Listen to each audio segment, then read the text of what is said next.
My gosh. Oh, hamstring. Up. Sniper, take the other picture. Yeah, I mean, that's how you can formulate opinions without having true facts. I'm telling you, think about it logically for just a second. Dear Reds fans, welcome back to the Zebra Zillionaires. It was a tough one yesterday. Live from Chatterbox Sports Studios, it's Off the Bench with Thom Brennaman. Well, good morning, and a pleasant good Tuesday morning to each and every one of you. We welcome you, as always, to Off the Bench, presented by United Dairy Farmers. You can find us on YouTube. Just go to the Chatterbox Sports page. Many of you already there. Many of you already in the chat. We appreciate you being with us. We got a lot going on. Let me say good morning to everybody around the horn, although we are working with a somewhat skeleton crew here today. No Trace, no Sean. Casey, good morning. Good morning, Tom. How you doing? I'm doing good. Good. I'm Got doing your good. Bengals lid going right there. The city skyline behind you. Beautiful look. Yeah. It's amazing on clear days here in Hamilton how you can see downtown Cincinnati. Oh, yeah. Oh, yeah. I bet. Good morning, Tom. Reed, you have brought a lot of energy today. A lot. You and Casey have shown up with a lot of energy today, Reed Mouse. I mean, you seem like you got a little extra sort of Yeah, no today. doubt about it. Listen, I don't know if you're a master mechanic or not, Tom. But I am not. But what gets the whole engine running is the spark plug, and that's what I am. I'm the spark plug to this show. That's your new nickname. Right, the spark plug. The spark plug. I Sparky. love it. He's a Now, spark plug. Elliot, I got to tell you, normally I think you could, and you do, live up to that nickname, spark plug. Today, I'm not feeling it. You seem a little, I don't know what. Yeah, I woke up this morning. I was really tired. I was driving in, almost fell asleep at the wheel. We're just tired. Nice. We're just tired. It was cold, and then my car. The Impala, Chevy Impala. What year? People are gonna make fun of my 2003 Chevy Impala. That's a good year. It takes a lot of time for this car to warm up now. So it was freezing me. I think my brain was going numb from the cold on the drive in, and it was just making me sleepy. So I'm here. I'm a little low energy, but I'll pick it up. I'll pick it up for you, Tom. Here we go. What We're is good. that sweatshirt you're wearing? I can't see it. This is it's Nelson and Murdoch. Oh my It's a superhero show. It's called Daredevil. It's one of my favorite shows. Tom, you should watch it. It says attorneys at law. What the hell are you talking about? the characters are lawyers. The characters are lawyers. Oh, okay. So Okay. I don't need a lawyer right now, but I might need one in the future. You might need one in about 15 minutes, depending on how you can handle your tongue. Although we're on YouTube, I guess you can say just about anything. You can say whatever you want. Right. Yeah. I can say whatever I want here. Okay. All right. Feel comfortable. Want everybody comfortable. Of course, many people around town still talking about the Bengalis, their big win over the weekend. And a lot of comments I found fascinating that have kind of drifted out now from the locker room after the game. Some of the players, and talking about Joe Burrow, how he had this look in his eye that they had not seen at any point in time this year, primarily because of his injury. In other words, many of the Bengals were saying after the game that Burrow is back. Of course, 26 of 36, 3 touchdowns. That's a nice start. The game is reminding many, and I think Casey brought it up yesterday, of last year's win over New Orleans, which put the Bengals at 2-3 on the year, right where they are right now. Coming up later, we'll visit with former NFL coach and Chatterbox Sports contributor Kyle Caskey. That'll be at 10:30. He'll break down some film from Sunday's game. Can't wait for that. Next up, of course, for the Orange and Black, Pete Carroll's Seattle Seahawks. Winners of 3 in a row, including an overtime thriller against a very good Detroit team. Now, the Seahawks were off this past weekend, so they've had 2 full weeks to get ready for the Bengalis. Seattle has scored 30 or more in 3 of their 4 games. They've scored 24 or more in every game. Their defense has 16 sacks in 4 games. Kickoff set for 1 at Paycor. Monday Night Football last night. Vegas. Apparently they were taking shots up there with owner Mark Davis? Oh, yeah. Some 20-something-year-old Yeah, hanging on his arm up there. Yeah, I don't know if Mark Davis is a married man, but Yeah, all right. I don't know if he's a married man, but on cable he was next to some 20-something Cirque du Soleil performer sitting right next to him up in the box. It was Mark's not the prettiest guy, but the girl next to him was. You know you're a big leaguer when you own an NFL team. You're in Vegas, and you have a companion from Cirque du Soleil. It's big league, Tom. On your Big right. league. I mean, that's big leaguer. What else are you going to say? Big leaguer. It was Monday Night Football in Vegas last night. Packers and the Raiders. Green Bay quarterback Jordan Love. It's his first year as a starter, so you give him a little rope, but throws 3 interceptions, including in the end zone with a chance to win the game in the final minute. Now, his counterpart, Jimmy Garoppolo, you know I've always been a Garoppolo guy. He was solid, not great, but as usual, he finds a way to win games. He did it in San Francisco. He's healthy again. Raiders get a win last night, 17-13. Each team stands at 2-3. Lot of injury news and big injury news around the National Football League. Start in Buffalo. Bills linebacker Matt Milano and defensive tackle Daquan Jones will be sidelined indefinitely. Milano, a leg injury. Jones, a pectoral injury. Both players will have surgery. No timetable on either player's return. For Dallas, their outstanding linebacker Leighton Vander Esch could miss 4 to 6 weeks with a neck strain suffered Sunday in the game in San Francisco. He's headed to the IR. Earliest return, not till after Thanksgiving. The New York Jets, they got issues already. And their best offensive lineman, Elijah Vera Tucker, will miss the rest of the season after tearing his Achilles tendon on Sunday. You know, it's unbelievable. You think about the way the NFL schedule works, right? The Jets, Denver, not in the same division. This is the second year in a row where Vera Tucker has been injured playing on the field in Denver. Minnesota great Justin Jefferson is out indefinitely. Suffered a hamstring injury on Sunday. This dude has played 92% of the Vikings' offensive snaps since entering the league in 2020, had played every one of them through the first 5 games this year till the fourth quarter injury. Coming up later on, we, each of us individually and collectively, will give you our power rankings, the top 5 teams, both in the NFL and in college football. And there's going to be a major surprise from one of the 4 of us in here. Maybe 2. I'll let you guess. I think we'll have a couple. Yeah, I think Yeah, we'll have a lot. Surprises. We'll have some surprises for you. National League Division Series. Both resumed last night. In Atlanta, Philly starter Zach Wheeler carries a no-hitter into the 6th inning. Ended up giving up a hit, gave up a run. Then he gives up 2 more in the 7th, but left with a 4-3 lead. Braves catcher Austin Riley, who hit 37 home runs during the regular year, clubs a 2-run home run in the 8th.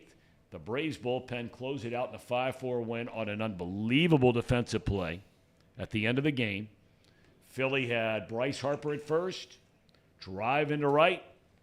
Harris goes back, leaps up against the wall, makes a catch. Harper thought no chance he'd get it, was in between second and third, tries to backtrack, throw comes in, out, double played in the game. Series is even at 1 game apiece. Remember now, we told you yesterday, but this division series round is best of 5. Game 3 in Philadelphia tomorrow night. Important to point out best of 5 because don't look now. The mighty Dodgers are on the brink of elimination. Arizona Diamondbacks starter Zach Gallen. I'm not so sure he's not the best pitcher on any team left in the postseason in the National League. He goes into the 6th, allows 2 runs. He was unbelievable, you may remember, against Milwaukee in the wild card round. Bullpen behind him, 3 1/3 innings against the Dodgers.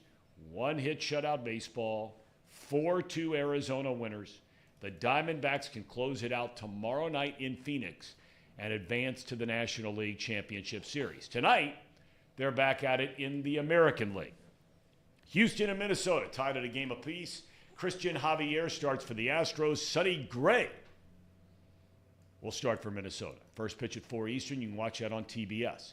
The Texas Rangers have a chance to close out their series against the overrated Baltimore Orioles. We have said that. I have said that. There's some in this room, apparently, while I was gone, who picked the Orioles to go to the World Series. An interesting side note. Were you that guy? No, I'm going to cheer for him, though. I like the Orioles. I think it was Sean. I think Sean picked him. Sean or Trace. Okay. It's a fascinating story. Dean Kramer, who is starting the game, it's his first postseason start tonight for Baltimore, his parents are Israeli, born and raised in Israel. He identifies as Israeli, spends a lot of time in the offseason in Israel, speaks fluent Hebrew. So there clearly is a lot on his mind as he has many, many, many family members in Israel. We know what's going on there. Evaldi will start it for Texas. First pitch is on Fox tonight at 8 o'clock. And unbeknownst to me, but thankfully Reed Mouse brought it up, right? The spark plug. The NHL season begins with 3 games tonight. Columbus will open its season on Thursday at home against Philadelphia. Tom, I mean, as a diehard Dallas Stars fan, as you are, as I am, as Elliot is, I mean, Dallas Stars. I couldn't name you one guy on the team. I mean, you can name my. I mean, you're just not keeping up with your fandom then. I mean, I know you became a Dallas Stars fan when Mike Modano was there and they moved down to Dallas. They're America's team, Tom. And America's team? They're America's team. They're the Studios team. If you don't love the Dallas Stars, then I don't know what to tell you. I'm a Blue Jackets fan just because they're right here in the Buckeye State. That's fair. Ugh. They've not done a lot of winning, though. I'll tell you that. Terrible, Tom. They're terrible. Dallas Stars going to win the Stanley Cup this year. You heard it here first. Right here. That's what we do. We make accurate projections. Tom, would you say the Blue Jackets are the best team in Columbus? Maybe. I don't know how good Ohio State hockey is this year. Okay. They're normally pretty good. Okay. I think they won a national championship, didn't they? Like the last year or two in hockey? I have no idea. Frozen Four, though. No they way they were competing for one. They were one of the best teams in the country in the last year or two. Maybe they didn't win the whole thing, but I don't know. I don't know about that. It's nice to have Sir Boy Wonder back. I understand he has a new job. That's right. Right? Yeah. Okay. Because you told me before we went on the show today that he is unable to watch as frequently as he used to, and that you guys were sharing with me that a lot of guys in the chat, there's kind of been some turnover there a little bit. Mark Fetters, you say, has kind of taken over the show along with Everett. Is that about right? Yeah, some of these guys have appeared. There hasn't been a lot of PB's Ghost. I know he was He's still dealing with that surgery. He's dealing with the surgery a little bit. He hasn't been as frequent. Okay. There's been a couple other guys that have kind of haven't been as talkative, but the chat's as good as it is now as it ever was. Yeah, thank God Mouse Cop's quieting down a little bit. Yeah, Mouse Cop. I like Mouse Cop being in the house. By the way, it was the women's hockey team at Ohio State that won the NCAA championship. I looked it up. So I wasn't that far off. I looked it up. They were in the Frozen Four back in 2018. Ohio State men's hockey was. So, okay. I mean, that's impressive. But the women's team won it. I knew somebody up there won the whole thing. Good to have Alex Wallace back in the house today. Hamiltonian. And I tell you, I love the fact, Sharon Peters, are you kidding me? We have not heard from her forever. Molly is kind of taking on female leadership. No doubt. No doubt. No doubt. She right? Yeah. And you listen, we don't have a very diverse demographic that watches the show, but we're happy to have Molly aboard. She keeps the men in check in the chat. And we need that sometimes. Well, you always have to have women in the chat. And I'm so glad that Molly has stepped up, and I'm really glad Sharon's back now. It's great. Nick Mormon is very active these days. So, okay, good. Let's get to Monday Night Football here for a second, because, Casey, you walked in the door and you had a conniption fit over Josh McDaniels. You were all up in arms. Yeah. About his coaching decisions last night at the end of the first half, where he decided his team had the ball. They had just made a defensive stop, so they get the ball. They don't spend a timeout after the third down play, which would have given them about a minute 45, something like that, I think it was. Instead, it goes down to 1:07. They punt it, they get it back, they run on the first play. And then they realize, well, Green Bay's starting to spend timeouts, and Green Bay might get the ball back. Right. So now he starts slinging it around. They get close enough to attempt a very long field goal. The field goal gets blocked. But you were more upset about the end of the game. About the missed field goal? Well, about what happened and the decision to kick the field goal. Yeah, I mean, like, just the situation. I mean, you make a first down there, and so it was a 4th and a yard. Yeah, and you win the ball game, theoretically. I mean, he's already made a lot of coaching blunders in his short tenure there as a Raiders head coach. And I just thought, you already missed a field goal. This is going to be a 50-yard field goal.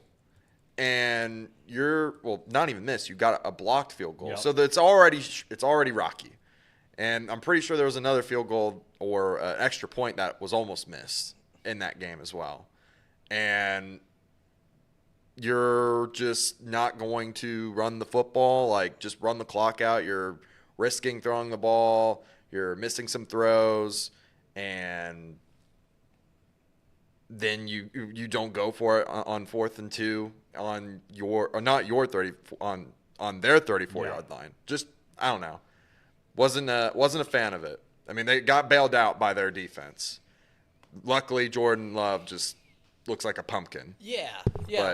But we've had a few times to look at Jordan Love now, Tom. What is your opinion on Jordan Love? I assume you watched it. Well, I said in the open, one of the things that always used to strike me, and I worked with Brian Billick, who has written numerous books. Of course, Super Bowl winning head coach with Baltimore. Offensive guru. He was a guy that they broke every record known to man when he was the offensive coordinator there in Minnesota, and they had Chris Carter and they had Randy Moss and all these guys before he became the head coach in Baltimore. But a chapter in one of his books talks about drafting a quarterback, and especially in the first round, and about truly what an inexact science it is. And the numbers back that up. Right. I mean, you just look at just the last couple of years of guys, quarterbacks that have been drafted in the first round. It is not pretty, man.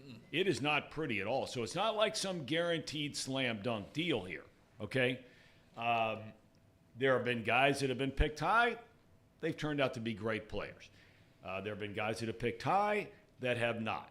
Love was chosen by the Packers, even though they had Rodgers. He has to sit and wait and wait and wait and wait. He's only 5 games into his career as a starter, 3 picks last night. I mean, I don't want to throw the towel in on the guy already, and they're not going to in Green Bay. But I mean, right? I mean, is that what you're asking me? Do I want to throw the towel on him? Yeah, well, no, not throwing the towel on him. I just wanted to know your pick because he looked bad last night. He looked bad. This is the second time I've watched him, and he's only got 6 starts under his belt. So I mean, he's in the infancy of his career, and it seems mathematically likely that the Packers aren't going to have another slam dunk quarterback, considering they had Brett Favre and Aaron Rodgers back to back. It didn't seem likely that Jordan Love, in terms of math and odds and probability, was going to be all that. But he sure looked bad last night, and he's still got some talent. He still plays with some confidence. He just had a bad game last night. I think he's probably the worst quarterback in that division.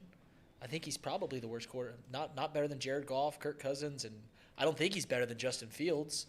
No. So, I was kind of high on the Packers. I thought they could win some games, but after watching them last night, I just don't see it. I think, to your point, Reed, I do think they're going to still win some ball games. That defense is pretty darn good. It's just that offensive line is a shell of its former self without Bakhtiari. Right. And I think their other starting tackles also out for the season. Like, they're just not able to do what they want to do, which is effectively run the ball, set up the pass. Although Aaron Jones has been hurt. Aaron Jones has been hurt. Christian Watson was hurt up until, I think, this game, or maybe it was last game against the Lions. I don't quite remember. But he started off the season really hot. I mean, 6 touchdowns, no interceptions, only sacked 2 times.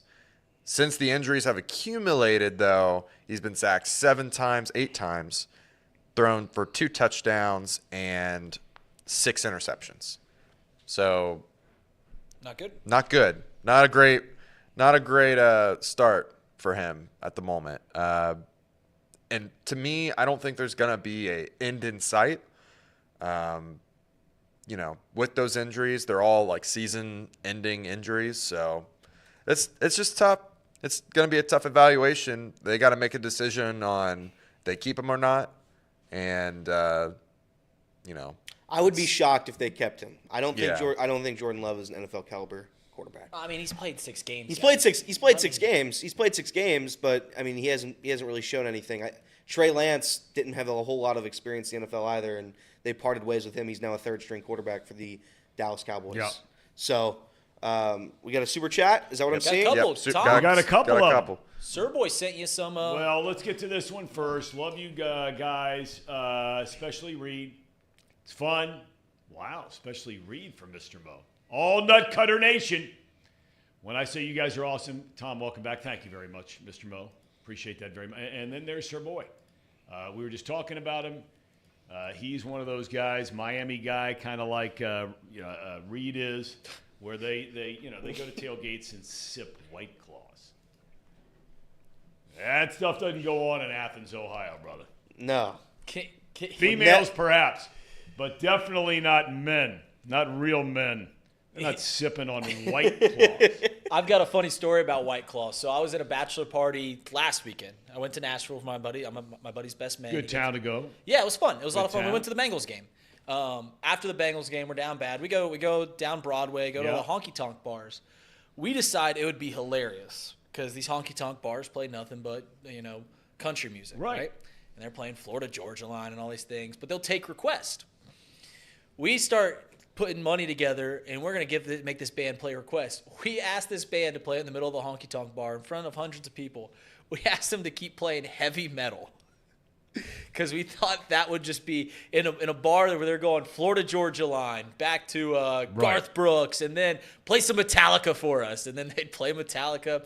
And we're doing this the whole time. We're asking for all this heavy metal. We're acting like we're some hard rockers. And we're doing that with 2 White Claws in each of our hands.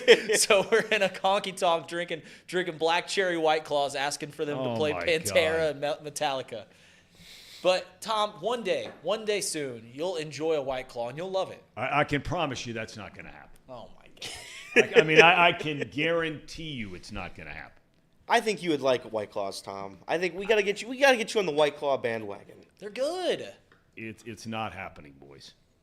What was one of my favorite lines in the chat here? I just saw it.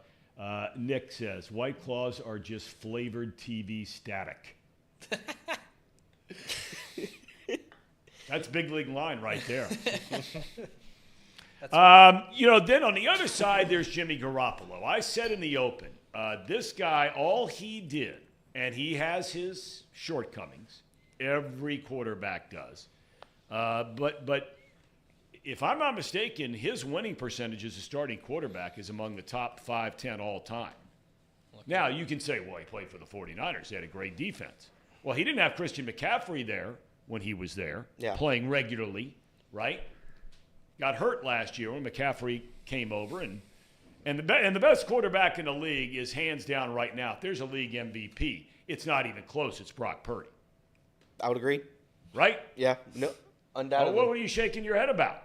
Who's better than that guy right now? I'm not saying over the long haul. Have you checked his numbers and the fact that he has not lost a game, not one game as a regular season starter. It's 10-0.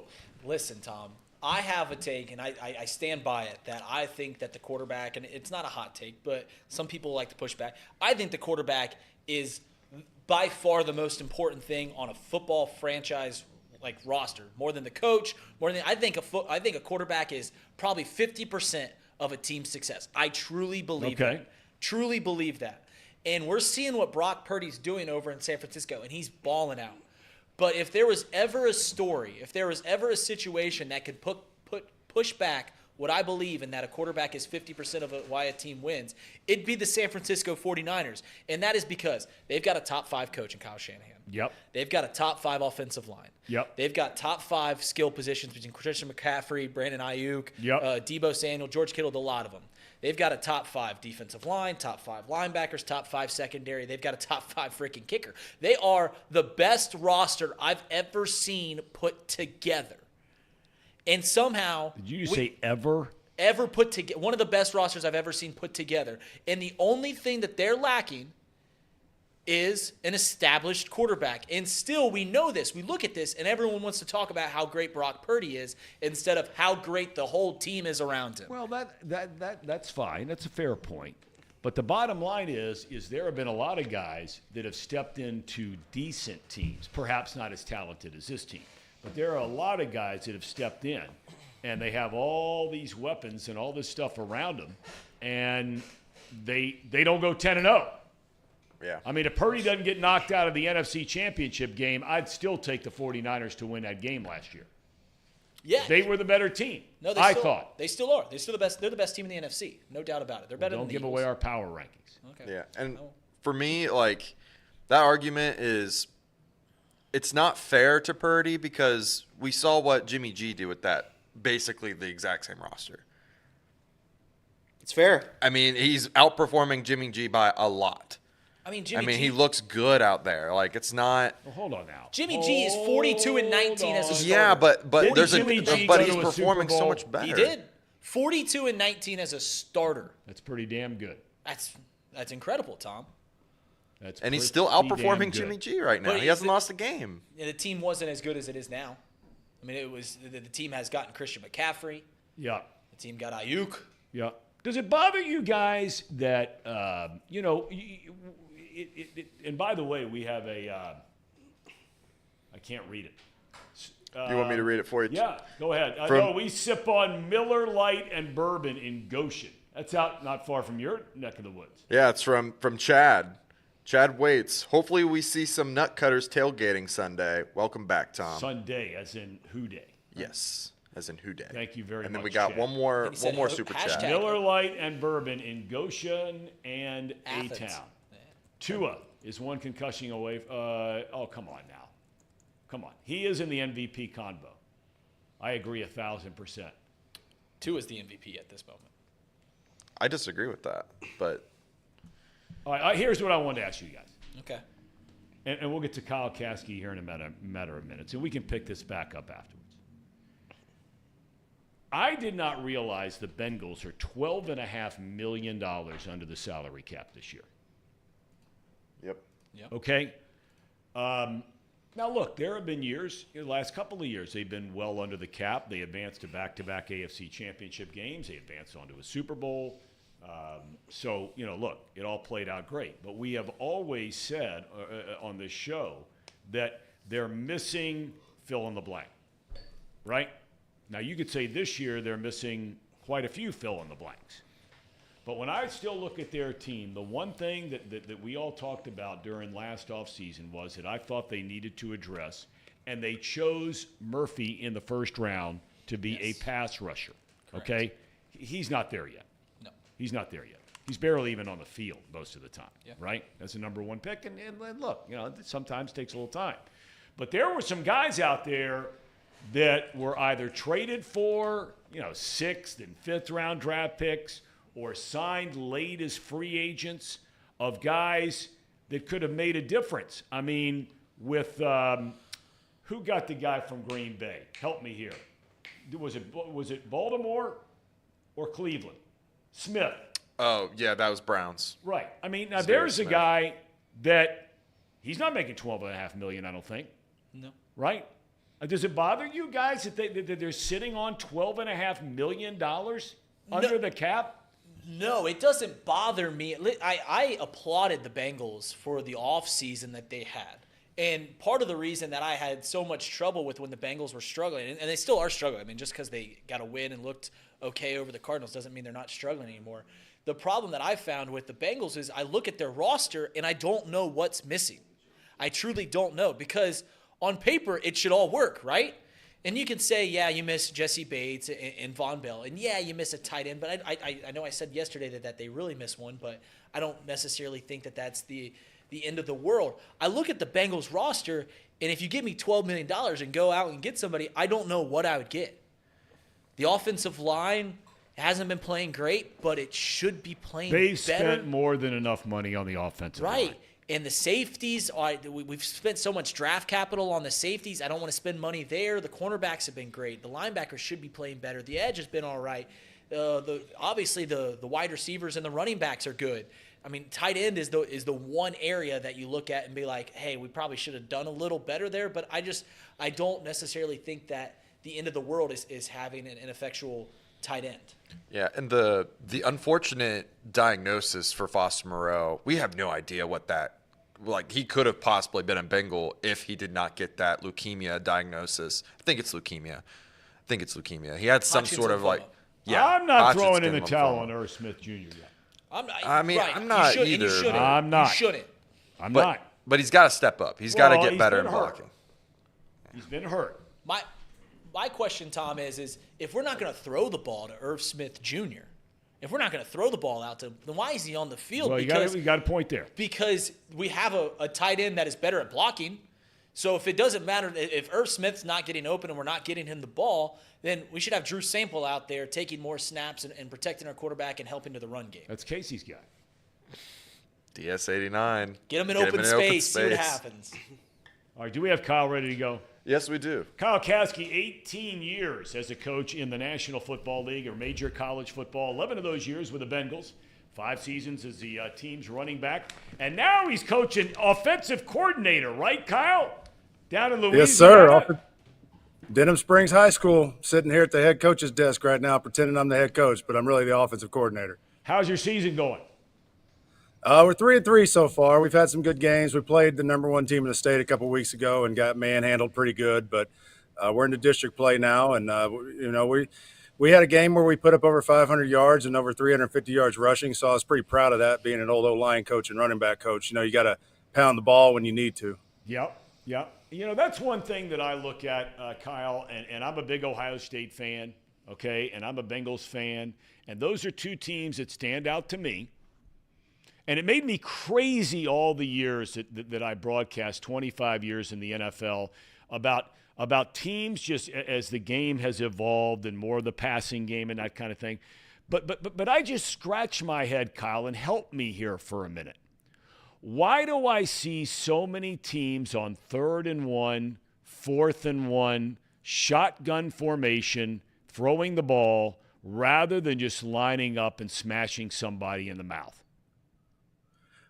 Number one, I think it goes to the whole fact of when you look at 3rd and 1s and 4th and 1s, they're usually in some form of big personnel playing man, and they're trying to stop the run. So when you watch their film, you're like, man, look at this. We could exploit them in the pass game.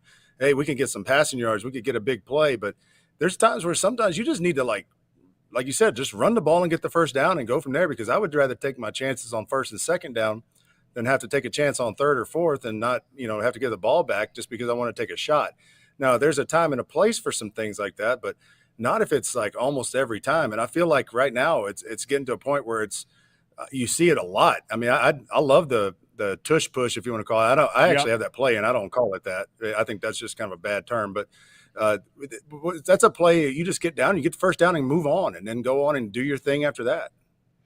All right, well, we're going to circle back to that in a minute. I want to talk about Sunday's game. Look, even though you don't live here, you follow this stuff religiously, watching the game film and everything else.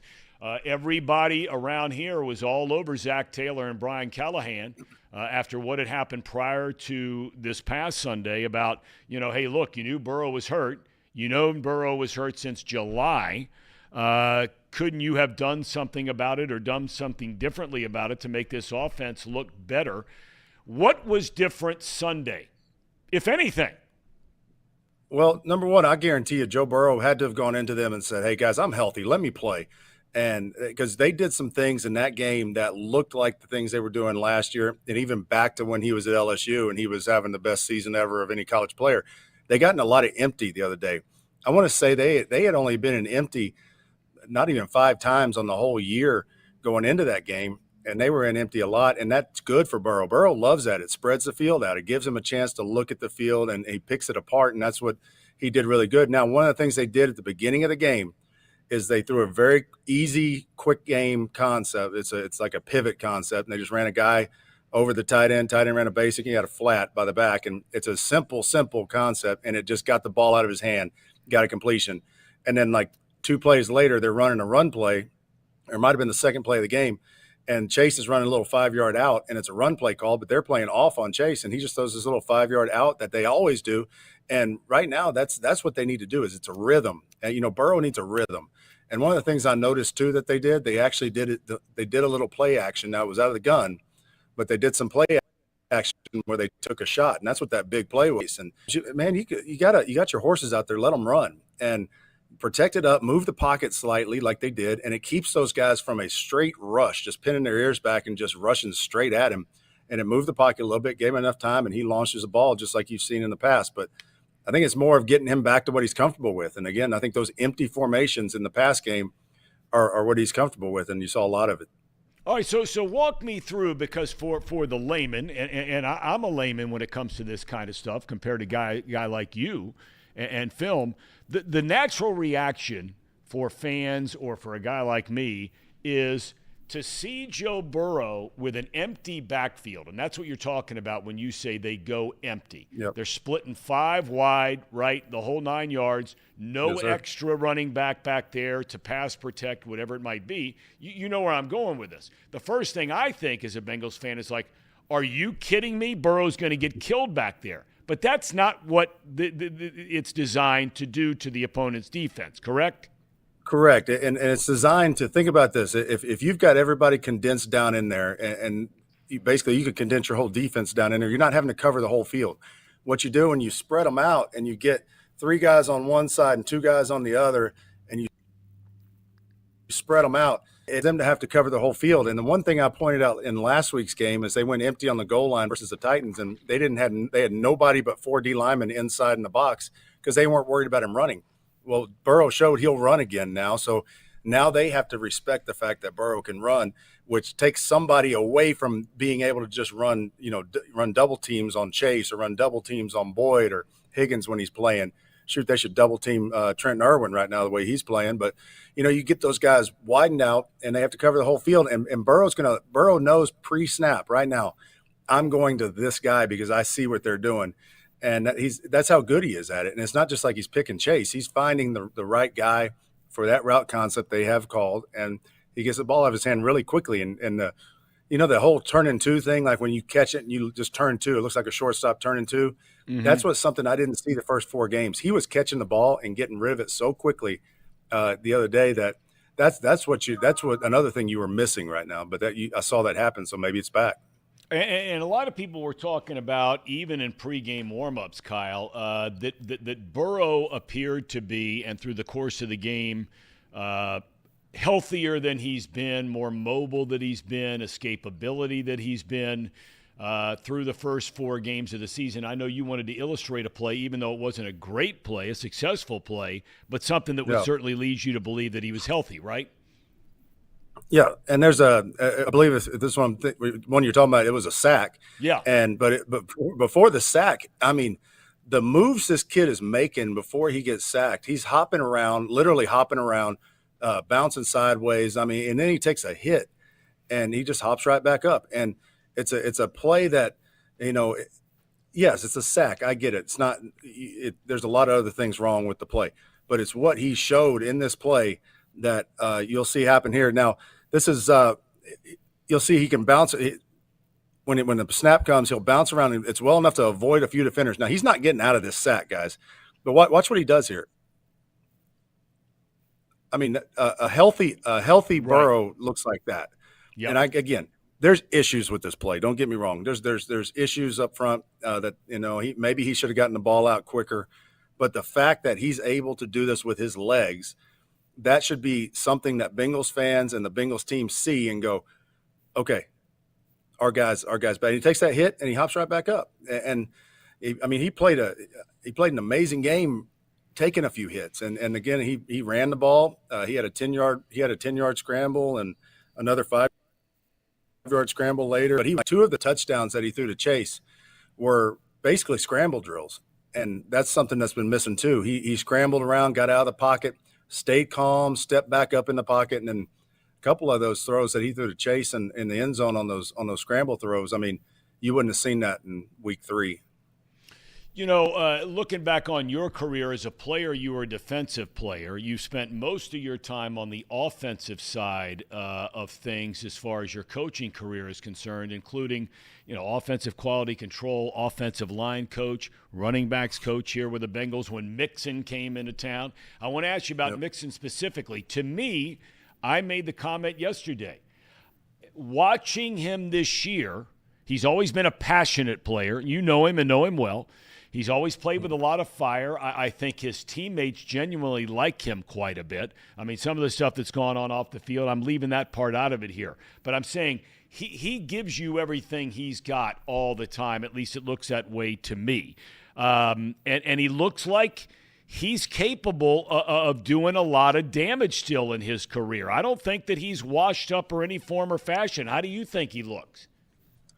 He's far from washed up. I mean, he's one of those guys. First off, he doesn't have the miles on him, obviously, with this offense. The mileage that a guy like him would get on a different team might be different. But right now, he's fresh. He's ready to go. He loves playing on this team. I can tell you that. I've heard it straight from him that the reason he wanted to re-sign and restructure and all that, he didn't want to go anywhere else. He wants to play with that group of guys. And I think he understands how special it is. And when we brought him in 17, you know, we were dealing with a lot of other stuff too. But when he came in, I said, hey, listen, man, you got to put all that stuff aside. Come here and be a great person within the community and be a great teammate and a great player.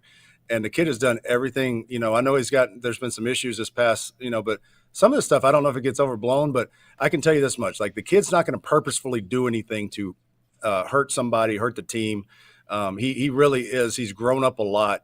But the passion is there. I mean, you talk about a kid who, yeah, he wants the ball, but at the same time, when go watch like Cam Taylor-Britt gets the pick 6. I mean, one of the first people there is Mixon, and that's not a facade. That's not him trying to get on camera. Like, that kid has done that since he's been there. I mean, somebody makes a play, offense, defense, special teams. I mean, he wants to be there and get in on the energy and bring the energy. But yeah, he's far from washed up. And if, you know, I think if they could continue to give him some chances in these games, I know the run game hadn't looked great in this last game, but it's not bad. It's not as bad as I think people are putting it out to be. It just hasn't been used as much as it probably should have been. That's exactly right. Now I want to ask you this about the offensive line.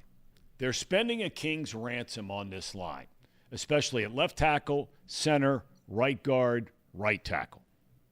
They're spending a lot of money. Now you got the kid at left guard. How is the offensive line, when you watch them on film, how is the offensive line played? I'd say they haven't played up to what you would expect them to. I don't want to say they're playing horribly. There's been some years I would say, man, they're just bad. I'd say this year they're just not living up to the expectation of the amount of money that's been put into the group.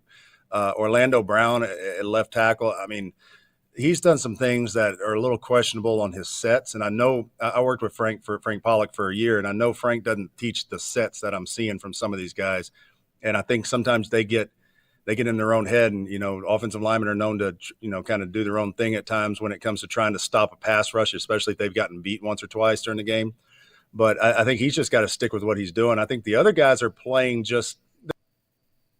they're playing okay. The funny thing about Volson is I think they've got him in the perfect spot because they've got him just mixed in the middle between a bunch of guys where if he messes up, it kind of gets masked by some other things too, by those guys around him. And, you know, but the rest of those guys that are getting paid that money, there's some twist games that are coming free, and there's some just some basic, you know, pass pro in all reality. I think the run game's not that bad. It's really not too bad, but the pass pro stuff is just inconsistent right now, and that's not a sign of a Frank Pollock coach team. And I'm really not sure why it's happening that way, but you know, they do need to step it up.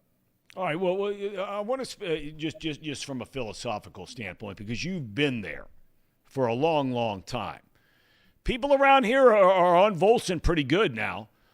He got a chance to start as a rookie.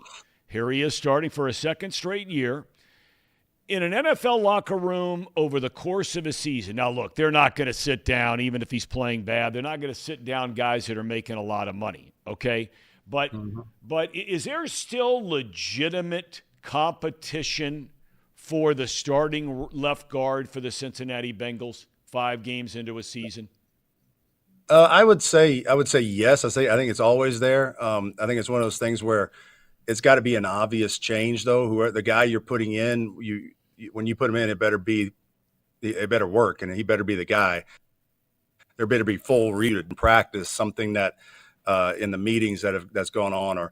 But I mean, really, Volson.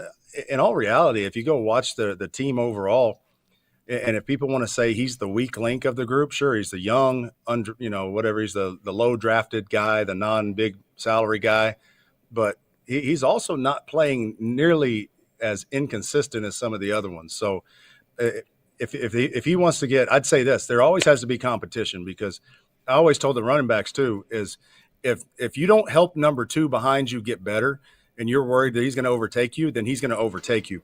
Because the thing about a guy who's behind you, if a guy's behind you and you push him enough, he'll push you to be better too. How has Jonah Williams been at right tackle? Again, I think the word inconsistent is probably the way to go. He does some really good things sometimes, and he'll shut down some really good rushers, and then every once in a while it's just he gets run around, and you're wondering, why is he setting so vertically, or why is he turning too quickly? And again, those are technique issues, and he did move. I believe I don't know if this is his first full year at right tackle. Sometimes it takes a minute to get used to it. I know people don't like to hear that, but if you've been setting with your left foot back for your entire career, and then all of a sudden your balance is a little different, and it just takes a minute to get used to it. And it's not the actual setback, it's the reactions you do off of that, because you're backwards. It'd be, in a way to say it, it's not as drastic, but if you were a right-handed quarterback and you were forced to learn how to throw left-handed, It would just take a minute, because it's not the throwing part of it, it's the reactionary part of the other parts of your body reacting opposite. So I think he's just inconsistent right now. All right, last thing I want to ask you about. Seattle appears, at least through 4 games, to be a different cat. They really get after the quarterback. And look, Pete Carroll, throughout his entire coaching career, college or pro, he generally has an outstanding secondary. They press you. They bump you. They do everything they can to try and keep your receivers off schedule, off balance in their route running and so forth, and then go get the quarterback with the extra time that he might need to get the ball to that pass catcher. Is the pass rush the biggest challenge for this Cincinnati offense this week? I think it's going to be. I think too they are so quick they rally so quickly to the ball too. So if you're throwing these shorter passes too, I think another challenge is going to be finding ways to ball break a tackle, or if you're not catching the ball, rally and go block, because they rally so hard. There's, like you mentioned, their secondary, that Legion of Boom group that's coming back. Quadre Diggs, who's a safety for him, played with us and when I was in Detroit, and he's a very, very good player. And having guys like that in the secondary. Now up front, again, yes, you've got to just be able to, and they're so sound. They don't do a lot on defense, really. In all reality, if you go look at compared to like Arizona had 1,000 different looks. And that was one of those teams you had to have, every protection had to have an adjustment to it, most likely. But when you look at Seattle, they're going to do what they do, and they're just really, really good at what they do. And that's the Pete Carroll way of doing things. And it's competitive. He's known for being, competition Monday and things like that. That these guys are competing at everything they do, and it's a culture mindset that they have there. And I think that's something you can't really break them as easily as you can break some other teams. So they're going to have to fight to the end with this group. All right, fellas, Reed, Casey, E-Train, anything for Coach before we let him get out of here? Yeah, Coach, when you watch the Bengals on Sunday, besides Joe Burrow's mobility, what stuck out to you most and just their ability to move the ball downfield and get in the end zone? I think they got back to just being themselves. They looked like they were comfortable running routes, pass game, and they were also comfortable in creating broken plays. So if the play wasn't there initially, they kept playing, and Burrow kept playing. And it just was that you could tell that there's a little, juice that comes to that group when those like him and Chase are feeling it. Chase broke the record, but think about that. A lot of his passes it's not like he caught a bunch of deep passes. He caught one deep pass, and the rest of them are dink and dunks, but he had a ton of yardage, had a great game. But it's finding a way to get that kind of flow going. But that helps the run game too. And over time, it will help. Trust me, they're going to be watching this film this week, and they're going to say, oh, crap, man, he's back to throwing those RPOs. We can't just load the box on the run game and hope he's not going to move again. So that just opened up the run game too. So I would say when you're watching it this weekend, when you see obviously the back in the backfield, but you see more of an open set, 2x2 or 3x1 open sets, you might have a little bit more room to run the ball because they're going to be worried about the RPOs this week. Yeah, are RPOs the answer to the run game problems that they've had? Is that the answer to kind of get this run game moving? I think so, because all of a sudden you're not blocking a guy anymore. There's either a defensive end or a linebacker or maybe a safety if a safety's down. But there's somebody that usually game that all of a sudden you're not worried about blocking anymore. You just, as the line and tight ends, and you X them out. They're not there anymore, and that's the way it's taught is. Just don't worry about that guy. He's invisible to us, and it creates better angles. It creates a little bit more confidence knowing that, hey, I don't have to overcompensate to go get that extra guy, and that guy's taken care of because the quarterback's going to throw the ball if need be, or he's going to pull it. And I think you're going to start seeing some pull and runs here probably in the next few weeks once his calf gets fully healed, because those are the ones that are going to start getting people is when he actually does a true read zone and pulls off the end and runs, because all he's got to do is just run and slide and get down. If he does it one time, it's going to screw up some defenses because they got to really account for him then. Casey, E-Train, anything for Coach? Yeah, I got something. So we saw Nick Scott kind of get benched with either his injury or whatever. What did you see from Jordan Battle? A lot of people are saying they saw some good things, saw a lot of bad things. What are your thoughts on him? I didn't study him extensively, but I will say though I don't think he was the issue with a lot of the plays. I think he did get burned on. Was he the one that got burned by Hollywood Brown on the touchdown? I'm not sure if that was him or not. But that was him. So that right there, if that's hard, man. I got that as part of my breakdown tonight. Is when you're covering Hollywood Brown. And Hollywood Brown did a slight inside release, and he jumped inside, and that made Hollywood Brown get outside, and he ran a slot fade for a touchdown. And again, you just got to. That's hard, man. I mean, Hollywood Brown. That's not somebody you want to go covering in basically your first game to really be exposed in. But I'd say other than that, he didn't really. This is a good thing. As a defensive back, if you don't stand out, it's kind of like an offensive lineman. If you don't notice an offensive lineman, if you don't notice a defensive back sometimes, I think that's a good thing. But I did notice him on that one. But other than that, I didn't really notice him in the game, which was honestly, that's a good thing. E-Train, are you good? That's fair. Well, I mean, the only question I have, and this is, Coach, you might not even know too much about this, but I'm a big special teams guy, and my guy Brad Robbins. He looked horrible to start, but he's been doing better recently. Past couple games, he's been okay. What have you seen from Brad Robbins? I'm going to be honest with you. I don't even know who Brad Robbins is. I was getting ready to say, I can guarantee you every NFL coach I've ever been around, if they're not the special teams coach, snapper? They don't even know who the punter and kicker is on their team. He's the punter. He's the punter. He's a rookie punter, and any time, Kyle, you're taking a guy out of Michigan, there's a real good chance they're going to lay an egg. Listen, I did say this, though. I will say this. I did notice a number 10 punt, and I was like, dang, they brought Huber back. And then I realized he was kicking right for him. But the funny thing is, Darren Simmons, I'll give a shout out to Darren. Darren has been there a long time. I know y'all all know Darren. Darren does an amazing job with that group, and it's crazy how much turnover he's had with his like three core guys, with the punter, kicker, and snapper.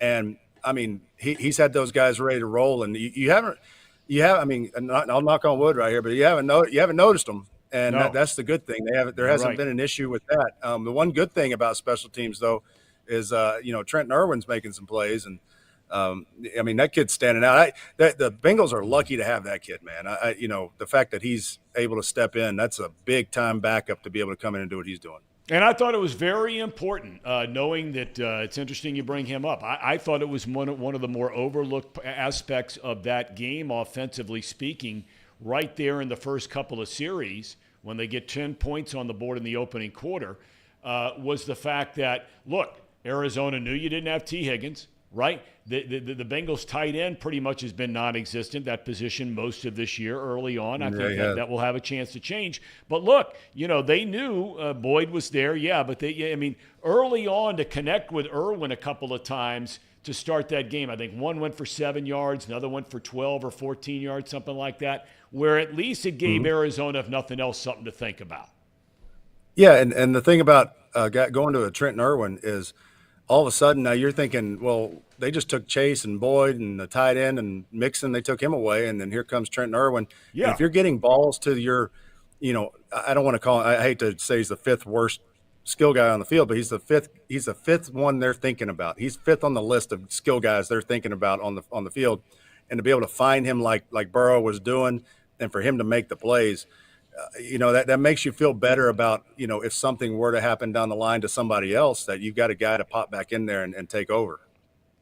All right. Well, Kyle, you have a show coming up later tonight, right, here on Chatterbox Sports? Sir. Yes, sir. 9 p.m. tonight, 9 p.m. Eastern, Chatterbox Clicker. Again, come on the live show, get in the chat.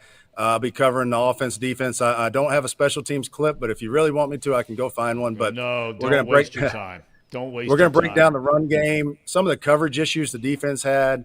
Obviously showing you kind of some things about Burrow that maybe you haven't noticed, and some things that maybe if you see from a coach's perspective, things that I noticed that it may have been like that broken play on a sack, but I noticed something else. There's things that are showing up that in a couple weeks are probably going to make this team take off, and that's what I'm going to cover tonight, 9 p.m. Eastern on the Chatterbox YouTube right here. All right. You can find him, by the way, at Coach Kyle Caskey. That's Twitter at Coach Kyle Caskey. And, Coach, we thank you so much for your outstanding insight. Thank you very much, and look forward to your show coming up later on tonight. All right. Thank you, guys. Y'all have a good one. All right. You too. See you, Coach. It's good stuff there, boys. Good stuff. I don't know. I never played football. Well, I did until like midway through high school. But right. Never really understood the game, and the thing that I love the most about the show is it helps you understand why things are happening on the field. That's what I like about it. It's not just sitting there like a dumb football fan, just, we moved the ball down the field, we scored. You actually understand the blocking schemes. Yep. You understand the defensive roles, filling gaps, and who they're covering and stuff like that. It gives you just another layer to understanding the game. It's really good stuff. If you guys haven't watched it, I know there's, 150 people watching this show. Please tune in tonight. Coach Caskey does a great job. All right. Well, we're getting to that magical time. Is it magical, Tom? Well, you brought it up earlier. For those in and around greater Cincinnati, and more specifically right here in beautiful downtown Hamilton, Ohio. Big weekend this weekend here in Hamilton. It's a big weekend, Tom. It's listen. This is a big weekend. This is Tom can't sell this enough. This is the biggest weekend in the city of all time. This weekend. Listen. I want everybody to sit on that thought because I want to get to the weather. Okay. All right? We're going to have all our sponsors and thank them for all the great work that they're doing. We come your way to make sure that we check in on the locals at 11 because when you got up this morning, it was in the 30s for the first time. For the first time here in the early fall. In the 30s. But right now, beautiful day, bright sunshine. But listen, you don't want me telling you about the weather. There's only one guy you want talking about the weather. So let's send it over. Elliot, it belongs to you, my man. Well, hey, everybody. It is time for the weather. That's right. I woke up this morning, and I have never been more cold in my entire life. I woke up. I was freezing. I didn't have the heat on in my room upstairs. I live upstairs. Some would say I live in my parents' house. I'm not going to say that, but I do. So I woke up and it was a bit chilly. I put on a couple sweatshirts. I went downstairs. I took a shower.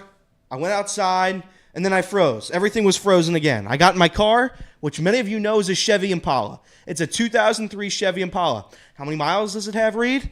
186,000. 186,000. It's a good year. It's a great year. Vintage. It's like wine. They get better with age. Yeah, a lot of people are saying that. So it was cold. My car really didn't warm up for the entire drive. It's about a 45-minute commute I have to work, and it didn't warm up until the last 10 minutes. So that was brutal. It was brutal. But today, the weather. People are going to ask about the weather. Listen, it is a clear, beautiful sky today. It's sunny outside, but the issue is it's very cold. It's very, very chilly. But if you don't have to take my word for it, all you got to do is step outside, guys. This is the weather. This is the. Casey, can I have your phone? Give me your phone. Yeah. Give me your phone. Everybody can do this right now. Again, people are going to say this bit is tired. It's not tired. This is what you're going to get every single day on the news, which is why I'm confused why people watch it. But you go on your phone, you say, oh, look, it's 54 degrees outside, sunny. It's supposed to be sunny, sunny, sunny for the next 2 months.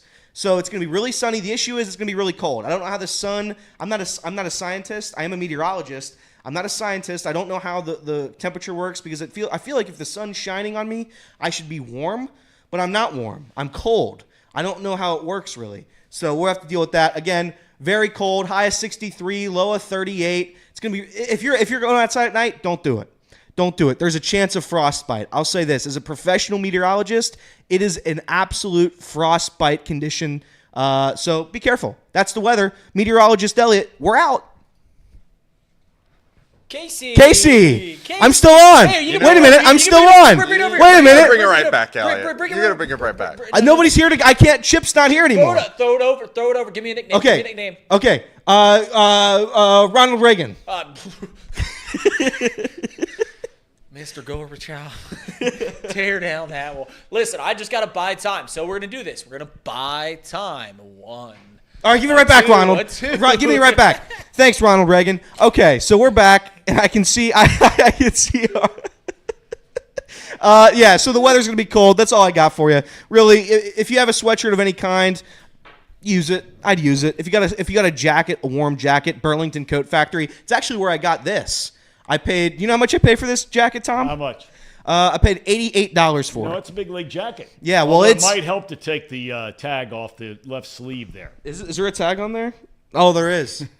I can't return it, though. I took the other tag off, the important one. I paid $85 for this oversized jacket, and it's disgusting. But shop at Burlington Coat Factory. Shop at Burlington Coat Factory, Tom. It'll get you all your warm weather needs for a high price. So there you go, Casey. Let's read some ads. Sharon's on quite a roll here, by the way. Sharon's a burner. Oh my God, you're right. It Paul. is. Sharon is Paul. Confirmed. Quitter Paul. Quitter Paul. All right, get us some ads here. Quitter Paul. So Paul the whole Fritzner. conversation with the Bengals is brought to you by Encore Technologies, the Bengals Report. Encore Technologies provides IT solutions for a data-centered world with a suite of services from mobile computing to desktop to data center, supporting both centralized and work-from-home computing modules to improve efficiency and productivity. This is why we get the big Tom? ones. All right, I'm here. I'm just. It's okay. It's all right. Visit Encore.tech. The path to innovation begins here. And then I got to tell you about this new premium alkaline water. Not so new anymore. It's been around for a while. Yep. Pawnee Water. This great. Stuff is great. Made right here in Hamilton, Ohio. Uses natural limestone filtration, unlike the artificial processing that other brands use. The result is a healthy alkaline water, also known as the best tasting water in the world. Yep. Listen, says it right there. You look in the ingredients on this water bottle. You get some other waters. It'll say, they put in some electrolytes or they're just putting salt in the water. Here, Pawnee Water, right across the street. Right across the street. They put one thing in the bottle, Tom. Water. Yep. And they naturally limestone filtrate. That's what I love. Yep. I love the natural limestone filtrate. For me, Tom, it's the smoothness. You go to the store and you see all these other brands. Some of them have the mountains of Fiji, or the island of Fiji. Some of them have the mountains of Alaska. Cheers, mate. But for me, it's just the smoothness. Those other waters, the water's not good. It's not smooth when it goes down the gullet. This water is smooth. It's pure. It's fresh. It's fast. It's quick. Pawnee water, perhaps the greatest water known to man. Yeah, and for me, it's the pH level, Tom. I mean, you're not getting a 7. You're not getting a 9. You're getting a perfect 8. Perfect 8. Perfect 8. Perfect 8. That's what they call Elliot. The perfect. Is there 8. something that you like about this water? You know what I look, I love the water. The thing I like is I'm all about people. And it's like people used to ask me all the time when I was doing NFL games, well, who do you root for? And I think anybody who for a living has to go out and do this or do that, whether you're a salesman, you might like this company better than another company because the person you deal with you really, really like, right? Yeah. And that's where I am with Pawnee. These guys are just great dudes. Yeah, they are. They really are great guys, and they're an easy company to root for. And so I'm hoping that, whether it's Kroger, whether it's United Dairy Farmers, whoever it is, I'm hoping and really hoping that they can get in all of these stores because I think once people try it and have access to it like we have been, they're going to love it. No doubt. So hello, Kroger. Let's do it. Pawnee. Let's On get Kroger. Pawnee nationwide, baby. Nationwide. It's on your side. No free ads. No free. What? I mean, you put it on a tee. Tom, get the show back on the rails. Jolly points out, and of course, Jolly's a big wig out there in the land of fruits and nuts. He's from Hamilton, Ohio, but he's out there in La La Land. Homelessness, drug abuse, crime running rampant, unless you're in the Hollywood Hills with the liberal elites, which Jolly's knocking on that door. He points out that he works in television, big time operator for Fox, big producer guy, whole deal. He watches your show every day. He points out, Elliot, that this is how Pat Barry got started. Rest in peace. Really? Yes. All right. So how about that? I mean, he had quite a career, Pat Barry. Yeah. I don't know who Pat Barry is. If we're gonna be honest. Who is Pat Barry? How do you not know who Pat Are Barry you is? kidding Yeah, me? that's Who is that? crazy. I don't know who Teaching Pat Elliot Barry is. Holmes. Pat Barry, years ago, was a rock and roll DJ at Q102. This is going way back. Then he became the weatherman at Channel 5. When Jerry Springer and Norma Rashid were doing the news at Channel 5, he became the most popular weather guy here in the town and was for about 30 years. Retired a few years ago and just recently, very sadly, passed away. But he was huge here in Cincinnati. In fact, the main drag in Mount Adams up there, Really? they renamed Pat Barry Way because he Oh, I lived didn't up know there and that. spent all the time out there. Hung out all the time with Denny Jansen and Johnny Bench and all. I mean, they were all big time buddies. Yeah, youth. That's right. The youth. Pat Barry Way. We got to give we have a super chat in here from Chi-Town Real Estate. He said, "Reed, give me a free ad." Well, I paid here $2 for that super chat. Listen, we're gonna take that $2 and we're gonna find ourselves a broker up there in Illinois, and we're gonna buy some Chi-Town Real Estate. That's your free ad. Chicago, another city falling apart at the seams. Oh no, Tom.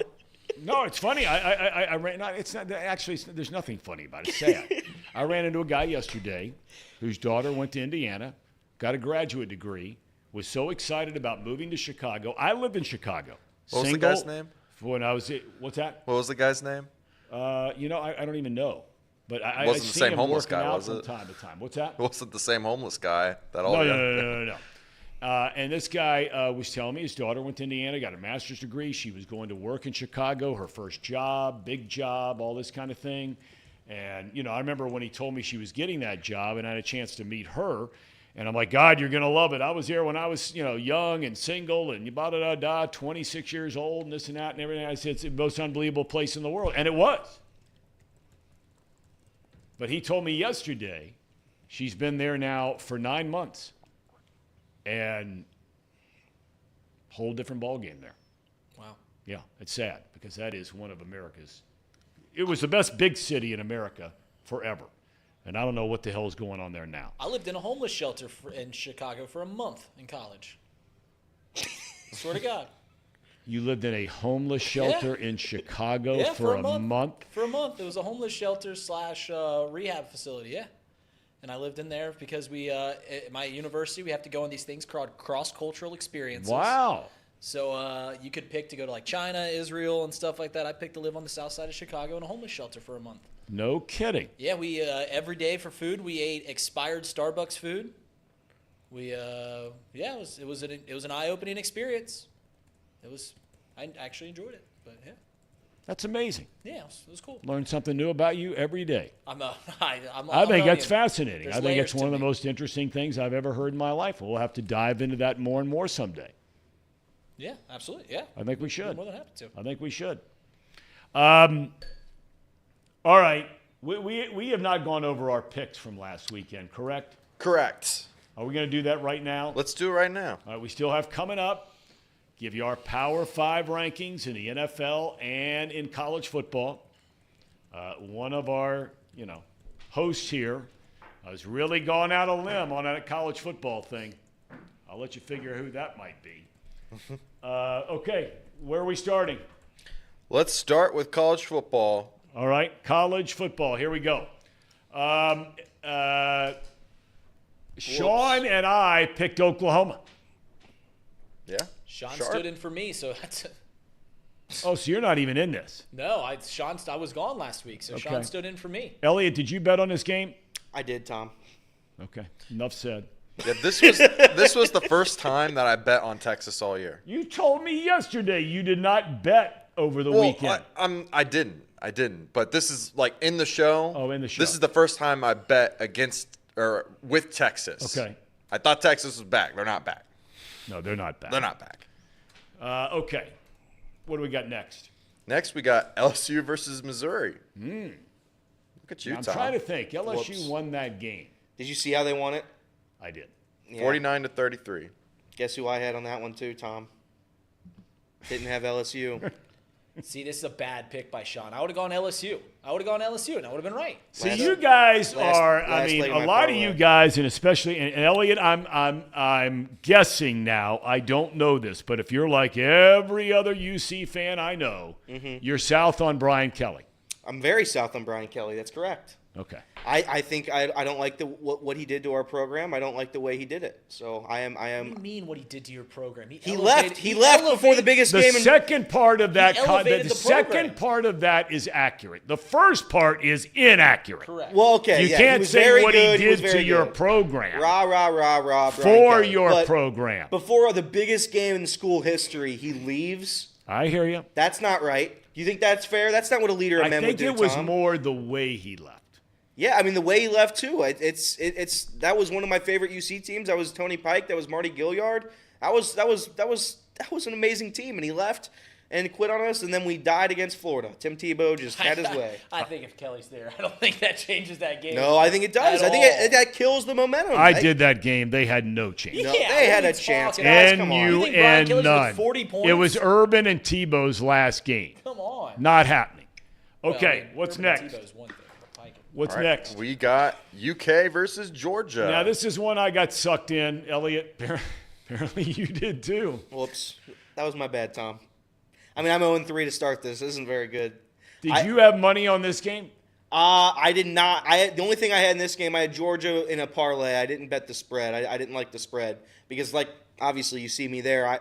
I had Kentucky covering. Yeah. And I didn't want to put my own money on that, so I did not. But I had Georgia money line. I told everybody last week, take two games, and they were on the money. And that was Georgia to cover this one. They covered it by 50 points. And then also you'll see the other one later, which was the Jags over the Bills. But right on the money. I mean, Tom, are we going to keep doing this with UK? Are we going to keep doing this every They year? get blown up by Georgia, I feel like, every year. Last year it was close. Last year that game went down to the Yeah, fourth but quarter. Levis had it. He choked it off Yeah, late. like it went down to the fourth quarter. But I mean, we do this every year. But We you do know this every what? year with UK. But you know what, though, Reed? And they brought up this stat over the weekend. Outside of Alabama and Georgia,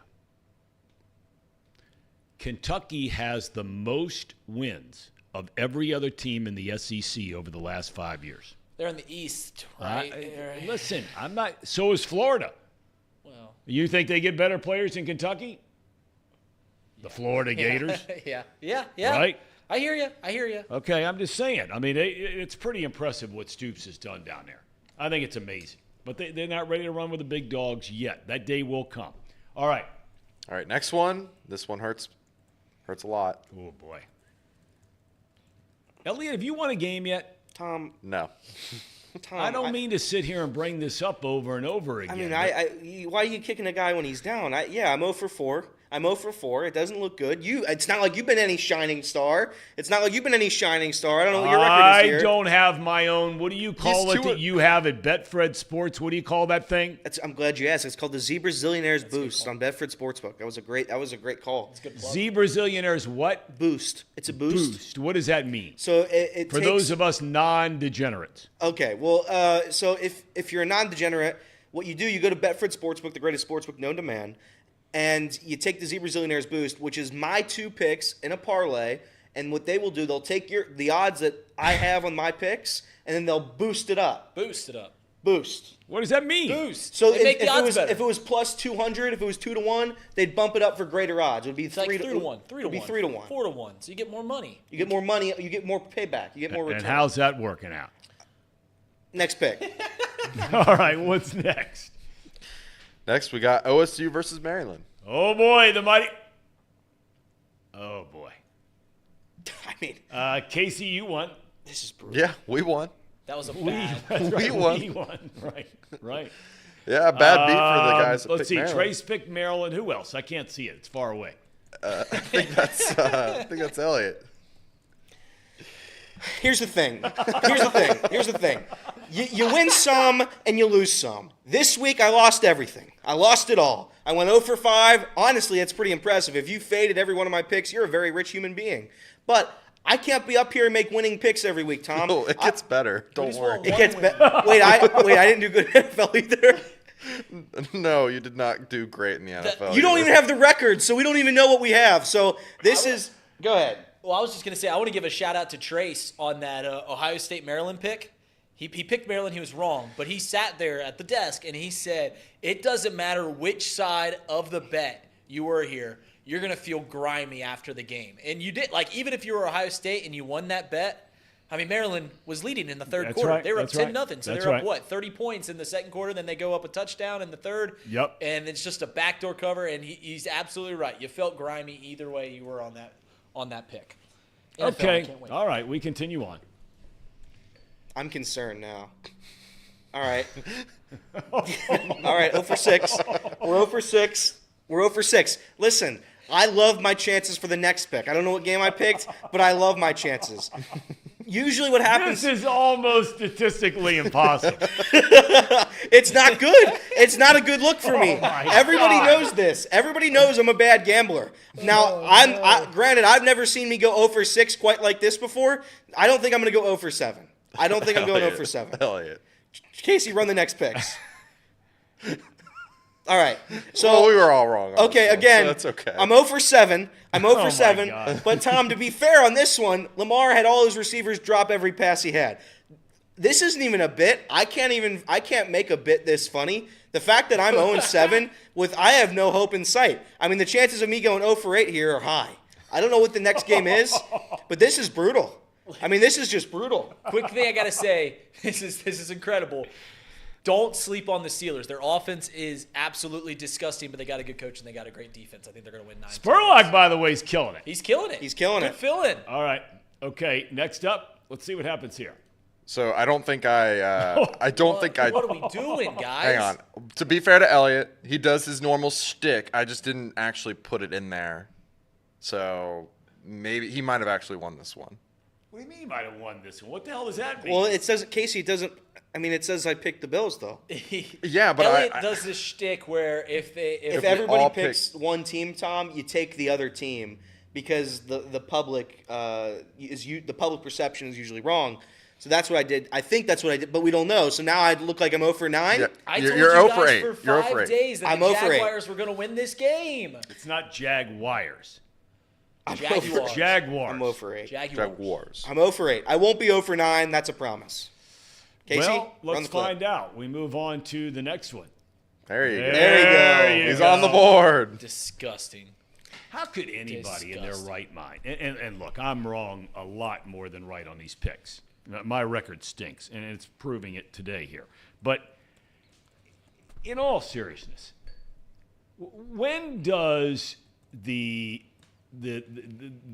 cowboy talk and the Dak talk, when does it end? When does it end? That team, it's one thing to get shellacked by the 49ers. He throws 3 picks, right? They lost to the Arizona Cardinals. And a bad red zone interception, too. When it comes to this game, you look at these two teams. Everyone was saying, are the Cowboys the best team in the NFC? How good are the Cowboys? And look at these two teams. What do the Cowboys do better than the 49ers? They are almost the same team, but they do everything worse. They are built the exact same way. They're predicated on defense. Their defense isn't as good as 49ers. They've got a decent coach, not as good as Kyle Shanahan. They've got a lot of weapons, not as good as the 49ers. And they've got a limited quarterback who at this point, Dak Prescott, isn't as good as Brock Purdy. So, like, they are similar teams. They just do everything worse. They are the diet right version of the 49ers. Yikes. Diet right? Did you drop a diet right? Where did that come from? They're the diet right version of the, like, it's not Coca-Cola. You're getting diet right. Wow. He's not wrong. Okay. All right.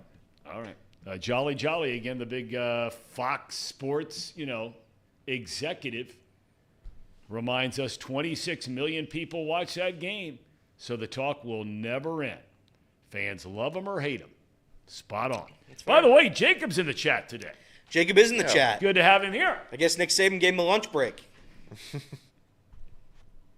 Don't fade Alabama quite yet. I'm not out on Alabama. I ain't either. I know. Don't fade him. All A right, what wise do we got man next? once So told- Elliott's in the win column. That's right. And he got another one. And I got got another another one. one. How about that? Got another one. 2 for 8 for Trace going Rams and Dallas. Yikes. Can't beat him up. Rams here. I actually like good pick, Sean. I like the Rams in that game. Fun fact for you, Tom. I actually bet the Rams on Sunday. So I didn't actually stick with my pick here. I put everything I had on the Rams. If the Rams were to have won or to have covered, I would have won $1,000. It was the last leg of a parlay. And I also bet the Rams straight. Money line. So this pick money line, yes, correct, Tom. So this pick here is tough. Because if I would have just listened to myself, I would have won this game. But I would have had a 2-8 weekend, which wouldn't have been good. Is that it? That is all of our picks. Mercifully, that's it. Hey, now listen. One thing that has been missing from our games, is the Ohio University. They're back on the board starting this week. Okay. You're picking some tired college games. What do you mean? There's some good games in there, but the OU's got to be back on the board. Okay. And Miami's starting to knock on the door. Chuck Martin. I tell you what, man. We had him on the show last year. That's once more than we've had Sean Miller. Oh, poor Sean Coach Miller. Martin was great. He was great. I really like that dude. multitasking. Chicago guy. I like him a lot. And man, they must be really good on defense. They pitched 2 shutouts this year. I don't know, Tom. I think they have. Much like the student body at Miami University, I don't pay a whole lot of attention to Miami football. It's really sad up there. You and I were. You had made a point before the show today that I have a take that I think you could remove athletics from Miami University and the college would not change at all. I think the college experience would be the same. I think they'd still have the same pedigree and all these things. It would not change at all. I think you cannot say the same about every other MAC school. You take away the football team and the basketball team, people go to OU games. People go to Toledo games. People go to BG games. No one goes to an athletic event. except hockey. They do like hockey, but they've been bad at hockey. They joined that conference. They were very good. Went to Frozen Four a couple times in a row. They joined the best hockey conference in the country, and they're the worst team in the conference, and they've been that way for about a decade now.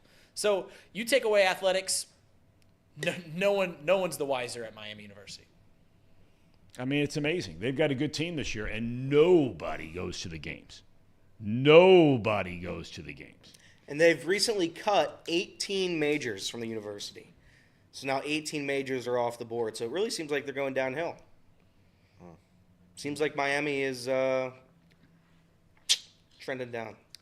Sad to say. For a long time, all the elitists, they would put Miami here, they put OU there. Yep. And now you see. I mean, OU with a medical school now. Oh, Tom. All this shift is changing. He knows I'm right. Tom. I know Elliot's it. an academic I know guy. it. I am. Am I right or wrong, Elliot? I'm a scholar. And I know OU is better than Miami. 100%. I'm telling you. Tom, listen. I've had a lot of fun nights over in A-Town. I've had a lot of fun nights over in Athens. I've had a lot of fun nights over in Oxford. The campuses, they don't compare. Miami University is a much better campus than OU. It's a much better school than OU. Oh, boy. The campus not even close. Miami's the most beautiful campus I've ever been. Not even close. Not even You've close. never been down to the SEC. You've never taken a gallop through the corn stalks of Athens, Ohio. Because the corn stalks. The what? All the corn that pops up around A-Town, Tom. I mean, you can't No. get anywhere in that town without running into some corn. No. Mushrooms maybe, not corn. All right. Now we all need to get to our power rankings. Yep, we've got top 5 for college and football. What do you want to start with first, Tom? College and NFL. Okay, Right. college first. Then Let's the start NFL. with college, and we'll go around the horn. We'll go Reed, Elliott, you, me. Okay? I did not participate in the top 5s Why? because I have my stink list. He has a stink list. Yeah. Oh, we're gonna get to that. Okay, Yeah. we'll get to that in the pro version. Yeah. Okay. All right. Let's start then with Reed, then Elliott, then me. Reed, Okay. please. Everyone comes to me for my college football takes. They know how in tune I am with college football. They know that when it comes to college football, no one has their ear on the floor more than me. So without further ado, here's my top 5. Coming in at number 1, Georgia. They're the reigning national champs. I mean, they played fantastic against a ranked UK team. What in the hell is this? What? Go ahead. I think Go Michigan. ahead. I think Michigan's for real. I know they've made the college football playoffs each of the last 2 years and haven't played well. Obviously lost to TCU in the year prior. Just haven't done well. But I still think they're for real. I think Michigan's the best team in the Big Ten. Right behind them's Ohio State and Florida State in the ACC. I can't imagine anybody else coming out of the ACC. So if Florida State wins the ACC, they're going to make the college football playoff. Now, you're wondering to yourself, what's that little beaver logo? What's that little beaver logo down there? Is number that 5? Oregon State? That is not Oregon State, Tom. That's astute for you to know. It is the Bluffton Beavers. Now, you might be asking yourself, how are they the number 5 team in the country with a 1-4 record? Yes, I was wondering the same thing. Now you might be wondering, listen, how are they the 5th team in the country despite division? They're in Division 3. They've lost each of their 4 games by multiple touchdowns, but they just look really good, Tom. I don't know what to tell you. That Kenyon College win in Week 1, 51-35. Well, that's a big. That might be the best win in the nation so far. People are saying, how can you go into Kenyon College on a Saturday afternoon and put up 51 points and not be nationally recognized? And that's what I'm doing right now. I'm giving the Bluffton Beavers national recognition. Now they go over to Terre Haute, Indiana this Saturday. They take on the Rose-Hulman Fighting Engineers. It's going to be Who? The Rose-Hulman Fighting Engineers, Tom. They're the engineers. So see, listen, you obviously don't know D3 schools. You obviously don't know engineering schools. But yeah, it's an esteemed academic school, and we're gonna win by 5 touchdowns. We might lose by 3, but Okay. yeah, that's my top 5. Okay. All right, Elliot. All right, so my top 5, I'm more in tune with college football here than we Reed. go. Georgia, by far the best team in this nation. They are going to win the national championship. Put your house on it, responsibly, of course. At number 2, we have Florida State. I think Florida State's getting slept on by some people. I think they're one of the best teams in the country right now. I love Florida State. Number 3, we have Michigan, the men of Michigan. They sing Mr. Brightside at every home game. I love them. They're undefeated. They're going to beat Ohio State for the 3rd time in a row this year. Not happening. That's going to be tough. That's No. going to be tough for your guy, Tom, Ryan Day. My guy. Number 4, we have Oklahoma. Urban's my guy. Urban's your guy. Oklahoma, I didn't believe in at the beginning of the season, as I never do. I don't think they're ever legit. But this Oklahoma team appears to play a little bit of defense when it matters. So I think they've improved defensively just a little bit here. I think Oklahoma's pretty damn good. Now, I think they could lose in the Big 12 championship pretty easily. But right now, these rankings are for right now. They're not for the future. It's not for the past. So right now, Oklahoma's top 4. And number 5, we have the program that Satterfield built. It is Louisville. Now, Louisville, you would say, well, Louisville barely escaped with a win against Indiana, blah, blah, blah. They should have lost to a stinking Indiana team. Listen, Bloomington's a great town. Indiana's a great program. Yep. And that was a big win. I'm not going to discredit them for it. They upset Notre Dame, one of the biggest wins of the season. Some would say the biggest win of the season. I'm not saying that, but some would say it. Yeah, some would say. Some would say it. It's I mean, best win in college football. give me It's a by break. far the Give me best a win in break. college football. Nobody's beaten Notre Dame this year. So that was a big-time win. And excluded from the list is Ohio State because I think they're fraudulent. And I think Kirk Herbstreit and the rest of the college football committee puts them in the top 4 every year just because they're Ohio State, and they just get that privilege. Okay, all right. It should be noted that Florida State barely this year beat Boston College. And let's take a look at your guys at Michigan for a minute. Let's take a look at that big-time football schedule that they play there. We don't. Okay? We don't. Let's just take a quick look. So they have played. Oh, let's see their out-of-conference schedule here for a minute. Can we? Let's see. East Carolina. They were the doctor. They were the UNLV. Tom, you're right. My goodness. UNLV, you better watch out for the running Rebs. Bowling Green. Those were Michigan's 3 out of conference you've been games. upright. You've been talking. Tom's right. No, Tom's not right. No, he is right because Tom that needs is a to be big corrected. That is a big time out of conference schedule. They've got to play big time out of conference teams because God knows they're not going to get any respect in conference because the one team that they could play on their schedule that's normally pretty good, Ohio State, has been nothing the past few years. I mean, they've just taken them to the woodshed. You're right. Can't argue with that. I can't argue with that part. Eastern Carolina was the Ohio State shows up when they're in the playoffs. They did last year. Michigan didn't. Eastern Carolina is the cream of the crop in the American Conference. UNLV, I don't know what conference they're in, but I'm sure it's great.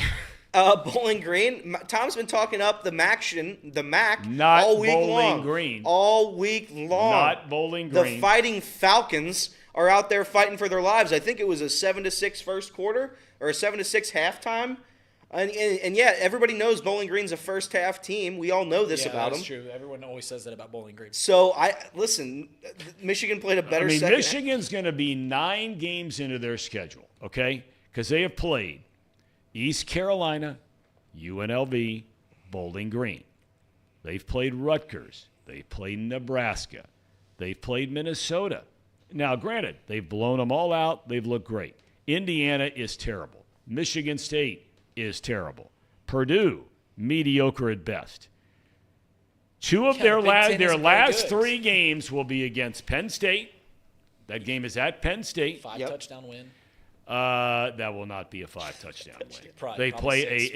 a good, solid Maryland team on the road at Maryland, and then they host the Mighty Buckeyes on November the 25th. So, all right. My Power 5 as follows. Georgia, without a doubt, number 1. I'm putting Michigan 2 because they've looked great. Okay. Ohio State has not looked great, but they did go on the road and beat Notre Dame. Now, that's been tarnished a little bit after Notre Dame got humiliated at Louisville. But Ohio State, their defense, unlike the last number of years at Ohio State, their defense this year is phenomenal. They are really good on defense. Florida State had the big win over LSU. Yep. That was the season opener. And then Washington. And the game of the weekend, the 2 best games coming up this weekend. You have Washington playing Oregon. It's big time. That's a big-time game. I'm not a big Pac-12 guy, as many of you know. But that is a big-time game. 2 teams ranked in the top 6 or 7. I think most people have Penn State, or the polls have Penn State 6, Washington 7, Oregon 9. They're both in the top 10. And then you have USC Notre Dame. Does USC, it's just so funny how this stuff, the ebbs and flows, right? And it shouldn't be a surprise because that's the nature of athletics. These are 17 to 22-year-old young men who, they break up with their girlfriend and all of a sudden, that's right. I mean, that's reality.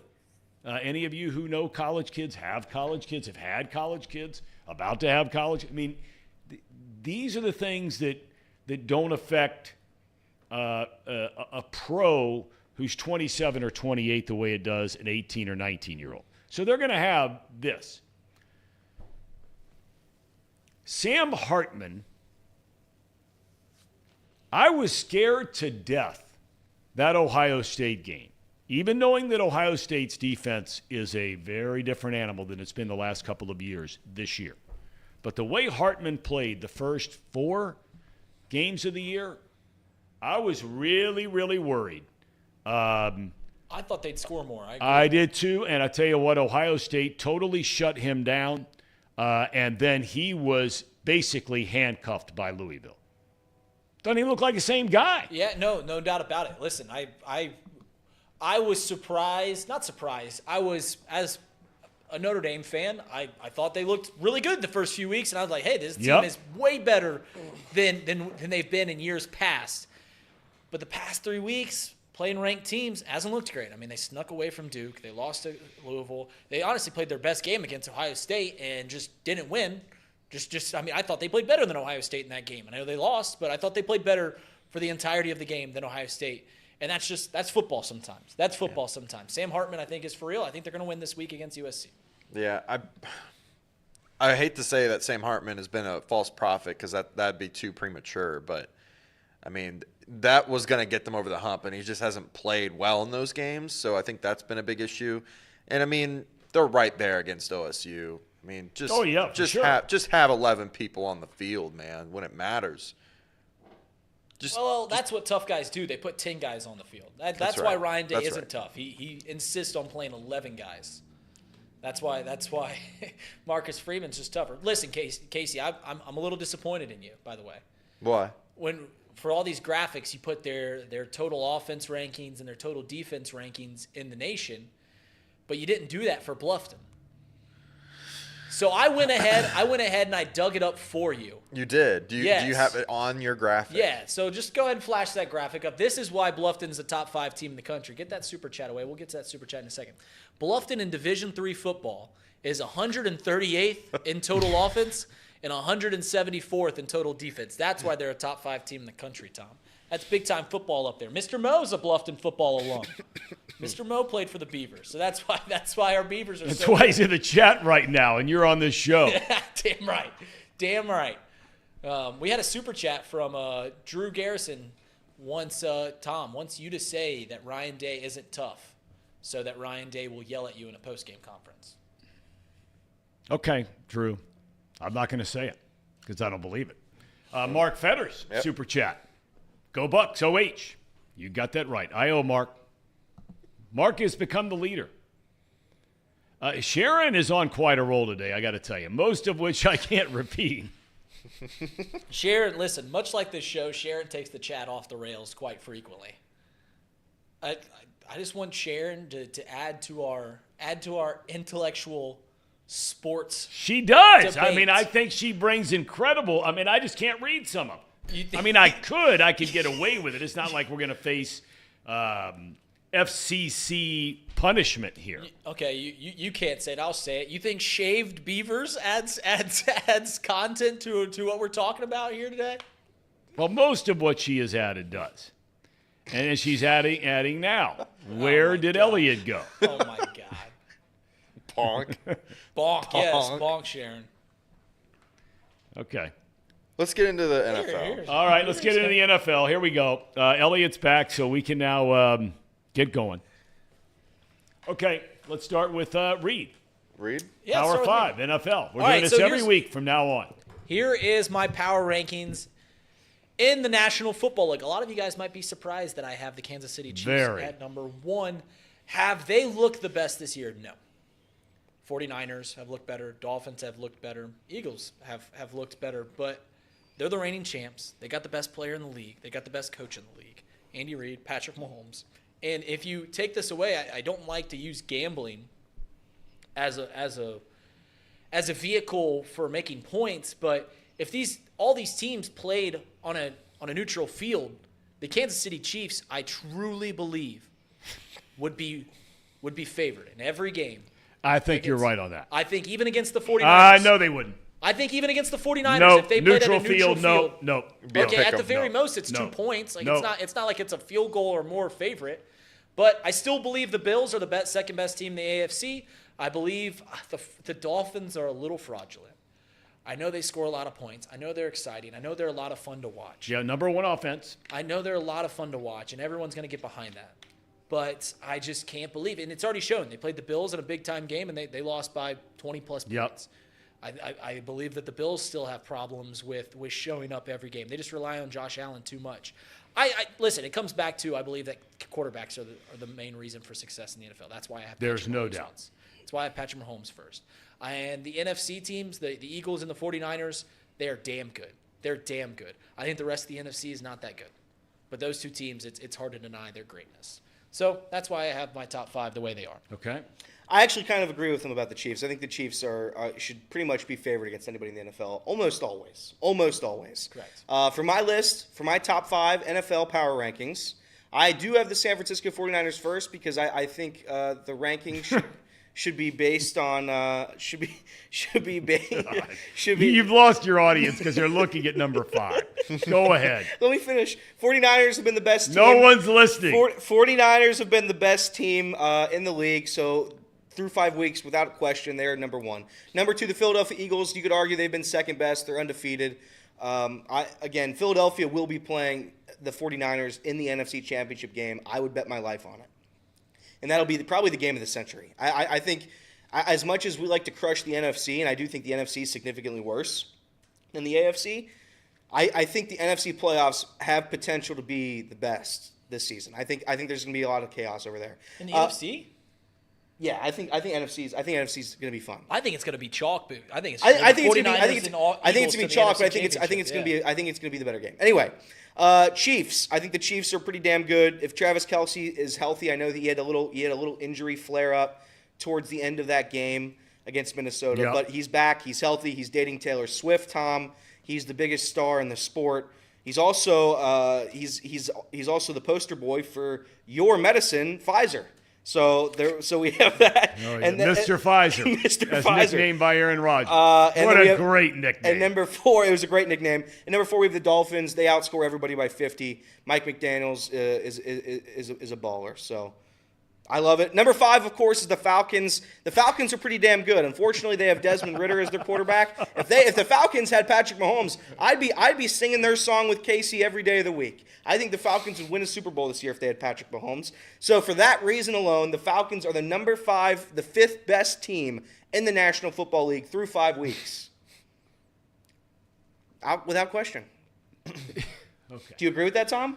Well, you we can't look at his disagree top with it. 5. We're about to find out. Okay, all right. All right, let's put it up there. I got Niners by far number 1. For me, they're the best team by far. Right now, it's a long year. Eagles, all they do is win. It's all they do is win. I got the Dolphins 3 because, look, the body of work outside of the game you talked about with Buffalo, right? And look, they got kicked around by Buffalo in Buffalo. We'll see how that goes in Miami. Kansas City, I'm all on board all the time, much to Casey's chagrin with Mahomes. And I like the Lions, fellas. I like them. The Lions look good. I like the Detroit Lions. I'm not so sure on their home field. Now, on the road, I don't know. They have a quarterback who's been to a Super Bowl. I've not been the biggest golf guy, but he's playing really well. Yeah. They can run it, and their defense is really good. Aiden Hutchinson currently leads the NFL in pressures with 35. That's like 7 or 8 more than the next closest guy. It's they pretty get darn after good. people. They do. Yep. I call them the fighting Chris Spielmans because they were in the dump, and the owner hired Spielman and said, listen, your job is to find our GM. Your job is to find our head coach along with the GM once you hire that person. Spielman spearheaded the whole thing. Guy's always been a winner. The Lions are the fighting Chris Spielmans. When did they hire him? Was that recently? That was 3 years ago. Okay, so they've been relevant since then.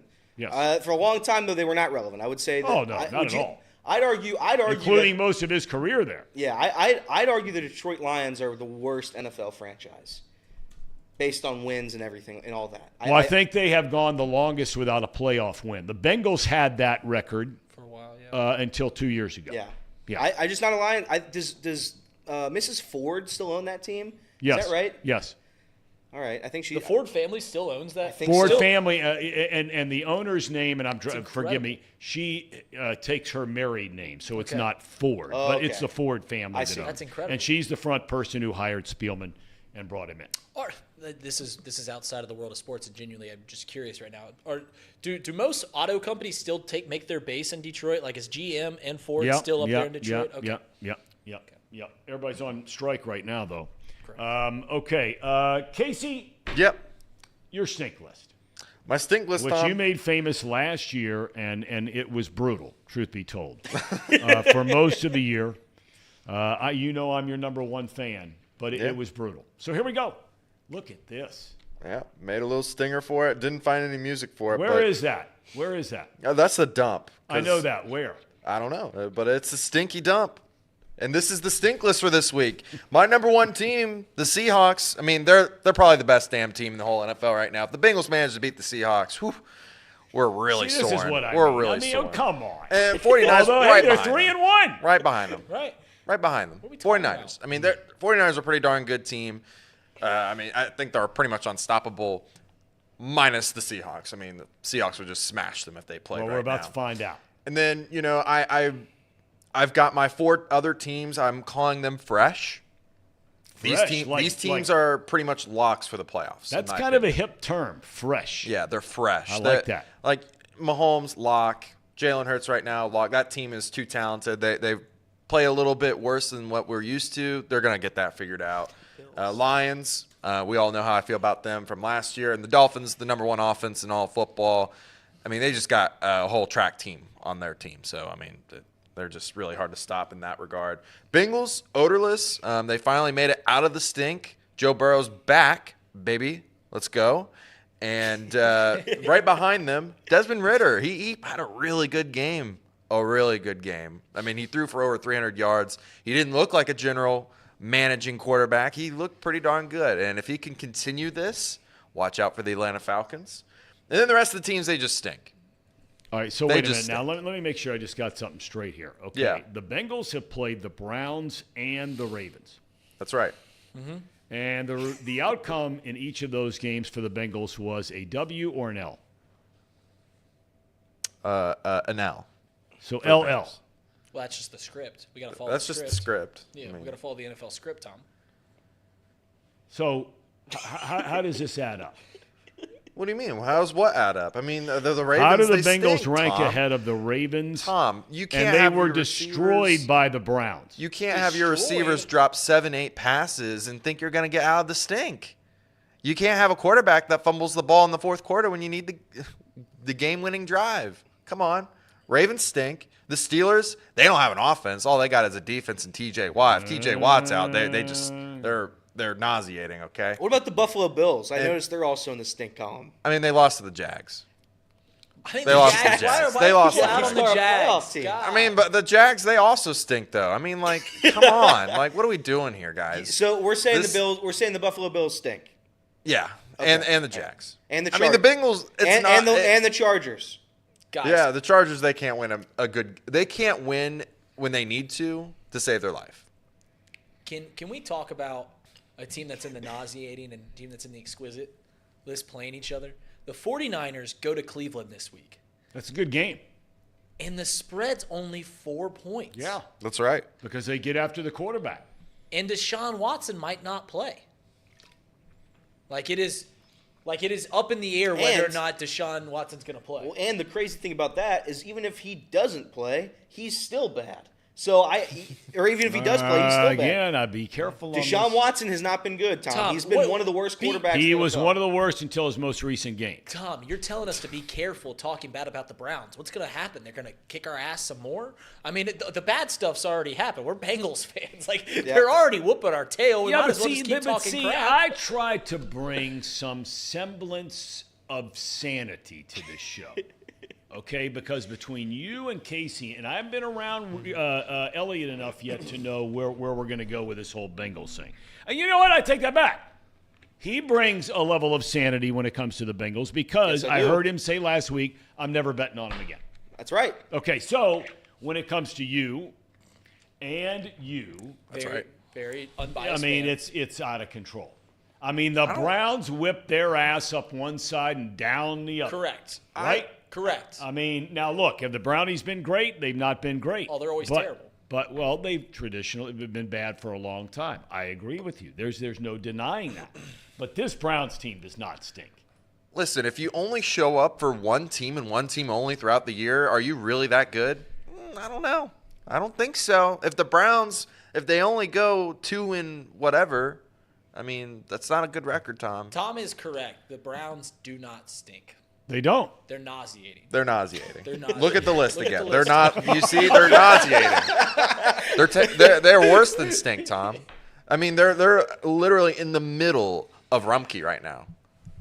Right dead center in the middle of Rumpke. Right in the middle of Rumpke. Don't go there. Don't go there. I'm not going anywhere. And right behind them you is the say Steelers. I'm not and going the anywhere, Ravens Tom. stink. I was waiting for you to go there. I'm not going there. Do You towns go there. not have landfills? I mean, come on, guys. Tom, you go there. I'm not going there. Oh, my gosh. Everett works at Rumpke. I love Rumpke. I was around the guy. I don't know if he's a CEO or whatever it is. I think Bill,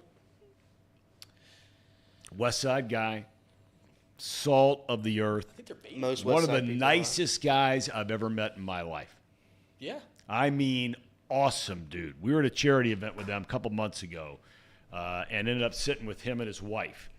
And they were absolutely phenomenal. Great people. Okay.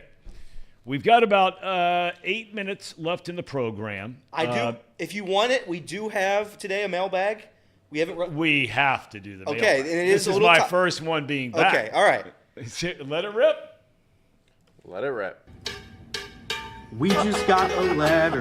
We just got a letter. We just got a letter. I wonder who it's from.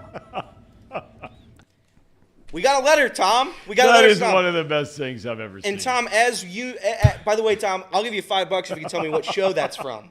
Do you know what show that's from? What child's? Yeah, what child's cartoon? I'll give you a hint. It's got a dog in it, and her name is Blue. Ooh, I should know Blues this. Clues. Oh, Blues Clues. Okay. We got it. We got it. I was a big Blues Clues guy. All right, but Tom knows this. He's been a part of the show. He's been on part of via Zoom for a while Yeah. or our video, so he knows what this is about. We ask kids around the tri-state area, so this is our letter today. This is Little Dwight. Little Dwight from Mr. Schroot's class. From who? From Mr. Schroot's class. Schroots. So it's Dwight. It's Little Dwight from Mr. Schroot's I think class. Mr. Schroot was Educator of the Year, right? Yes, he was. Yeah. Yes, he was. That's awesome. All right, so this is from Little Dwight. My daddy is a big puckhead. Do you know what a puckhead is, Tom? Hockey fan. Big hockey fan. My daddy's a big puckhead. He even set up an ice rink in our kitchen. He says that's why Mommy left us. But his favorite team is the Columbus Blue Jackets. How much hockey will you be watching tonight on opening night? How much hockey you gonna watch tonight, Tom? N-U-N. None? Not a big puckhead? No, I mean, I think hockey is a fantastic sport, but I won't be watching it tonight. No. Do you ever call a hockey game? No. Nope. No. It is an exciting sport to go to. It is very I exciting. don't think it's a good sport for television. I agree. Although the playoffs come around, man, and it's electrifying. Are you watching tonight?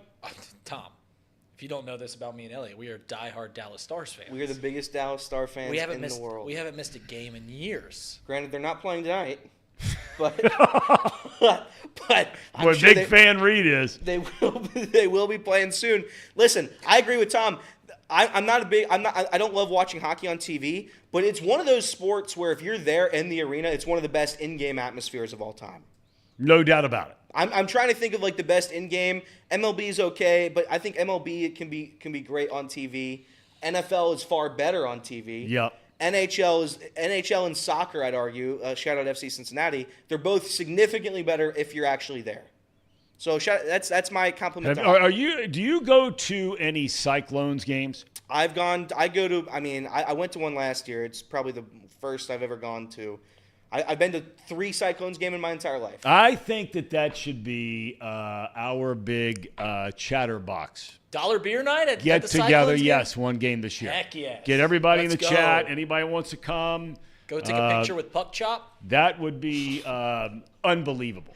You talk about getting tanked up, Tom. Dollar beer nights Perfect. there. Uber Dollar home. beer nights. I think it's $2 It's beer $2 night. now. They changed it. Oh, I remember hearing that. Yep. Yeah. Your dad was going to be their broadcaster, right? Speaking of, he's coming back on the program tomorrow. Nice. whoa. Nice. Hey, Yeah. can't wait to meet him again. Can't wait to talk to Marty. He'll be back tomorrow. Will you be watching hockey tonight, Casey? N-U-N, none. None. God, guys. No chance. No chance. No chance. Okay. Anybody watching? I brought this up yesterday. We like to step out of the sports world from time to time. Yeah. Okay. Now, I think the state of television, not network television, but the state of the streaming stuff, Netflix or Prime, Apple, whatever it might be, has never been better. You got all the biggest stars that are in these shows. While I was out, I had a chance to watch a lot of different shows. The Sinner, phenomenal show. And I'm watching the show Godless, which Jeff Daniels, lights out. But my wife has been talking for 2 years, 3 years about, and I brought it up yesterday very briefly, about the morning show that's on Apple. Yes. Now, not everybody has Apple. And I'd kind of roll my eyes like, come on. I'd wrap up with Peaky Blinders or something, and she's talking about the morning show. And I kind of, okay. Have you watched it? I've seen a couple episodes. It is fantastic. Yeah, it's pretty good. It is fantastic. Are you watching anything right now? The thing I'm currently watching is the spin-off show Gen V, or it's from The Boys. Superhero show. The superhero show. Also watching Loki. I just wrapped up Ahsoka. Very, very. I don't know. These are shows that Tom will not watch. Yeah, I was gonna say that's probably not your wheelhouse. Star of shows. Wars and superheroes. Star Wars and superheroes. I love Star Wars. You watch Star Wars? Well, I mean, I watched the first 2 movies. Well, you're not a big Star Wars guy. Yes, it's Those Star came out in Wars. 1970. 1980 was That's about right, but I enjoyed them. Go ahead. right. Is that it? Yeah, those were mine. Actually, Everett said it right there. Star Wars was really disappointing. Ahsoka was a very disappointing show.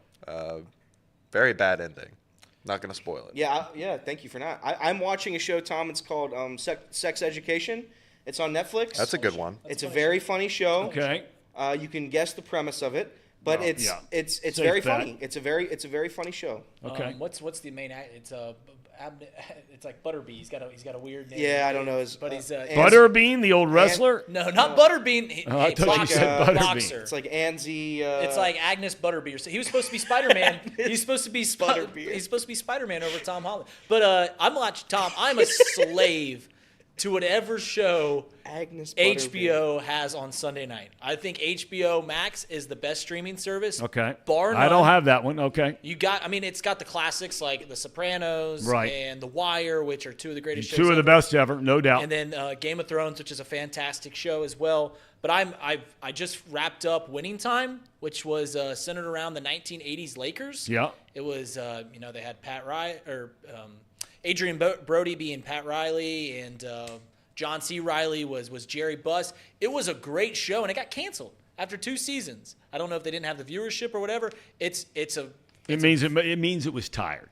It was a very what fun it means. show. It had great. That's what it means. It had great reviews. So you are sitting here telling our wonderful audience about a show that obviously the people that even supported the show said shit's over. No. Okay, we're done. We're done. The reviews are great. If you like sports, if you like fictional television, it's fantastic. I don't know what else to tell you. It's absolutely great television. It just got canceled after 17 episodes. Okay. So great review, got canceled.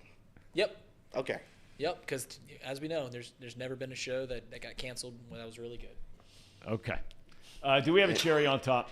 Tom, we do not have a. Well, actually, we do, because I sent Casey 2 plays, if that's okay. Yeah, you so want last those? night, Plays? 2 plays from the Braves-Phillies game. If anybody didn't know, Tom recapped at the beginning, but the Phillies had a dominating lead. Braves came all the way back, and it was an Austin Riley 2-run shot. The third baseman put it over the wall. And then to end the game, they had an incredible play too. But is this the Austin Riley one? This is Austin Riley. This is Austin Riley. It's a home run. They were down a run. They were down a in run. the 8th. Yeah, hold on. I'm going to actually play. This is Hoffman on the mound. Former Red, Jeff Hoffman. A lot of people didn't like Jeff Hoffman. They called him the Jeff Hoffman Experience.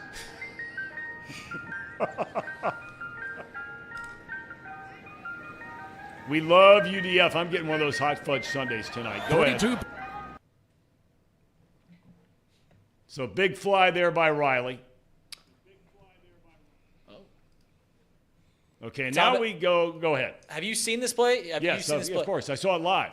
Is this the best? I mean, where does this rank in postseason defensive plays in your mind? I mean, I don't know. you called It the was a great Jeter one. flip. It was a great one. You called the Jeter flip. Obviously, the did. Willie Mays catch is up there in the World Series. 54 World Series off the bat of for $5. Who were they playing? Tell me the team. Do you know the team that they were playing? They were playing the Cleveland Indians. Ooh, so was it like Larry Doby? Good guess. I don't have one. No. Okay, never mind. Go ahead. Vic Wirtz. Go ahead. This was to end it. This is such a good play. Boom. We talked. I mean, like it has a Jeter flip-esque play there Yes. with Austin Riley coming out of nowhere. I mean, it's unbelievable. The third baseman, the awareness there. The center fielder made the right throw. You just get it in. I mean, you just get it in. That's right. But it goes by 2 other guys, and the third baseman is a third backup guy there. He doesn't have to cover the bag because it's an out in the air. Yep. It's just a great play, and that's the way it ended. And look, they even got the that was close to the gritty. That was pretty was close to gritty. the It gritty. was close. Okay. All right, been a fun show. We got Marty Brennaman tomorrow. What else do we want to talk about tomorrow? We'll have some baseball to talk about. Yeah, Hockey, obviously. Well, yeah, big pup. Right. Stars come back tonight. Right. One thing I wanted to ask you tomorrow, Tom, because we don't have time to fully fledge it out today, but one thing I'd like to ask you tomorrow is whether or not you think it's a disadvantage to get a bye and take time off, because that's what people were talking about with the Braves. They go down 4-0. Yep. Everyone's like, oh, it's because they haven't played in a week. We hear this every year in the NFL when the 1 seed loses in their first game. It's like, oh, they haven't played in a week. I would like to hear your opinion on that one tomorrow. Well, I did read today that since they started this just last year, 5 of the 7 lower-seeded teams, meaning the underdog teams, have won those series. Really? Yes, so far, if I read it correctly today in The Athletic. All right, Case, have a great rest of your day. Yep. Any golf matches coming up? We do. Thursday. So on Thursday, I will be taking on my other boss, Sean Spurlock, a.k.a. The Bear, and we will be heading up to Potter's National, I believe. It's Harry Potter's home course. Come up there. It's right here in Hamilton. I'd like a gallery. If we could have a gallery, that would be great. My dad's the pro. All right, we'll have a Dad's pro. the So Nice. that'll be fun. I hope to beat Sean. And then after that, I don't know who I'll play. I'll just go around the whole. I'll go Tom next. I'll go Reed. I'll play Casey. We'll just go around the whole room. Well, See if you can beat anyone. Well, the other thing that is possibly on the docket before we get out of town, and we briefly touched on this yesterday after the show off the air, the big pumpkin festival this weekend. Yes. Here in Hamilton. Let me take a deep breath before we do this shtick. No, All right, Tom, here let's we go. We got this. Tom, we got this. All right, let's go. What do you got for me, Tom? No, Come I'm on. just saying. I had run the idea by Elliot. Should we, all of us, right, kind of just walk through the pumpkin? Do they call it Pumpkin Fest? It is called Operation Pumpkin. All right, Operation Pumpkin. I love a lot of things about Hamilton. I think Operation Pumpkin's a bit of a weird name. I don't know why Hamilton Fall Festival wouldn't suffice, but Operation Pumpkin is this weekend. Okay. Tom, I'll tell you what. Because you and Elliot have such bad things to say about the city, I have city that I never said love, one bad thing in my life about Hamilton. because Neither you're have I. Do not do that. Do not do that, Reed. That's misinformation. Do not put that on Tom and I. All we do is look at our surroundings and we just observe. We observe and we tell it how it is. If I see a guy riding a lawnmower in the middle of the road, I'm gonna talk about it. If somebody gets hit with a bullet at a concert for a Nirvana wannabe band, I'm gonna talk about it. This is no knock on Hamilton. I told Reed in several conversations I would move to Hamilton if I had the funds, and I will have the funds eventually, and I'll be a part of Hamilton. I will live right here in Hamilton. I'll tell you what, guys. This Friday, we'll get off the show. Yeah. I'll take you to all the hot spots here in Hamilton. I'll be your tour guide through the city of sculpture. Didn't I just say yesterday what a big league joint that was? We went to lunch the other day. Fretboard Brewing. Big league joint. It's a great place. And it's one of the many.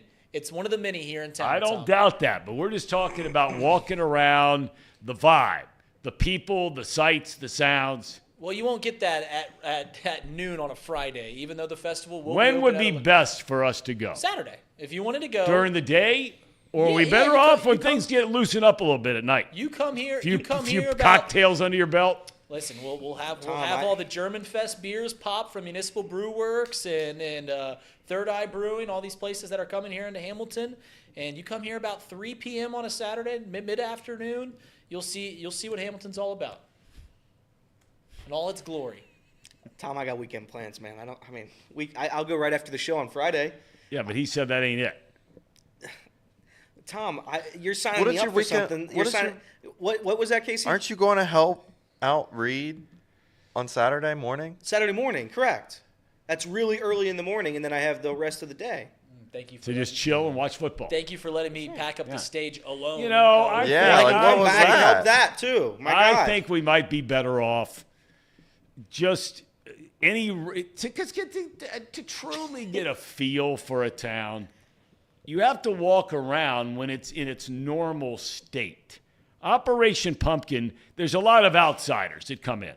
I don't want to be around the outsiders. Yeah, you're a true Hamiltonian. That's right. I want the Hamiltonians that I see when I stop at the gas station. I think, in all honesty, in the morning to get some coffee. I love those ladies that work over there. They're the best. If we throw shtick aside, if we throw this whole Hamilton shtick aside, I think you guys will be impressed if you came to Hamilton like on a nice weather day. Yeah.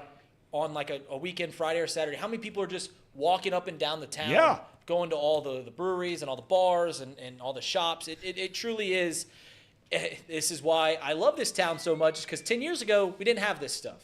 10 years ago, everything was dilapidated. We were still feeling the repercussions of the economic slowdown and everything like that, and we're building back strong, building back better. Okay. Tell me if you've heard that before. I love it. I love it. I love it. I'm getting ready to go out right now in downtown. Why are you guys laughing? Because you're not. Why are you laughing? Genuine, Tom. I am totally, Casey. Am I being genuine about You're being this? very genuine. Thank you very much, Casey. Tom is a man of his word. All right, He's everybody. All right, we've run way over today. Kyle's got his show coming up tonight. Any other programming notes I need to be aware of? Nope. Caskey's show is tonight. Tomorrow will be Mac and JT, and then we'll get back to off the bench. What times do we do off the bench from? 10 to noon. 10 A to 12 P. Thank you. It was your shtick, and you didn't It even know it. was shtick. I mean, and then the guy quit. So, all right, we're done. We'll see you tomorrow.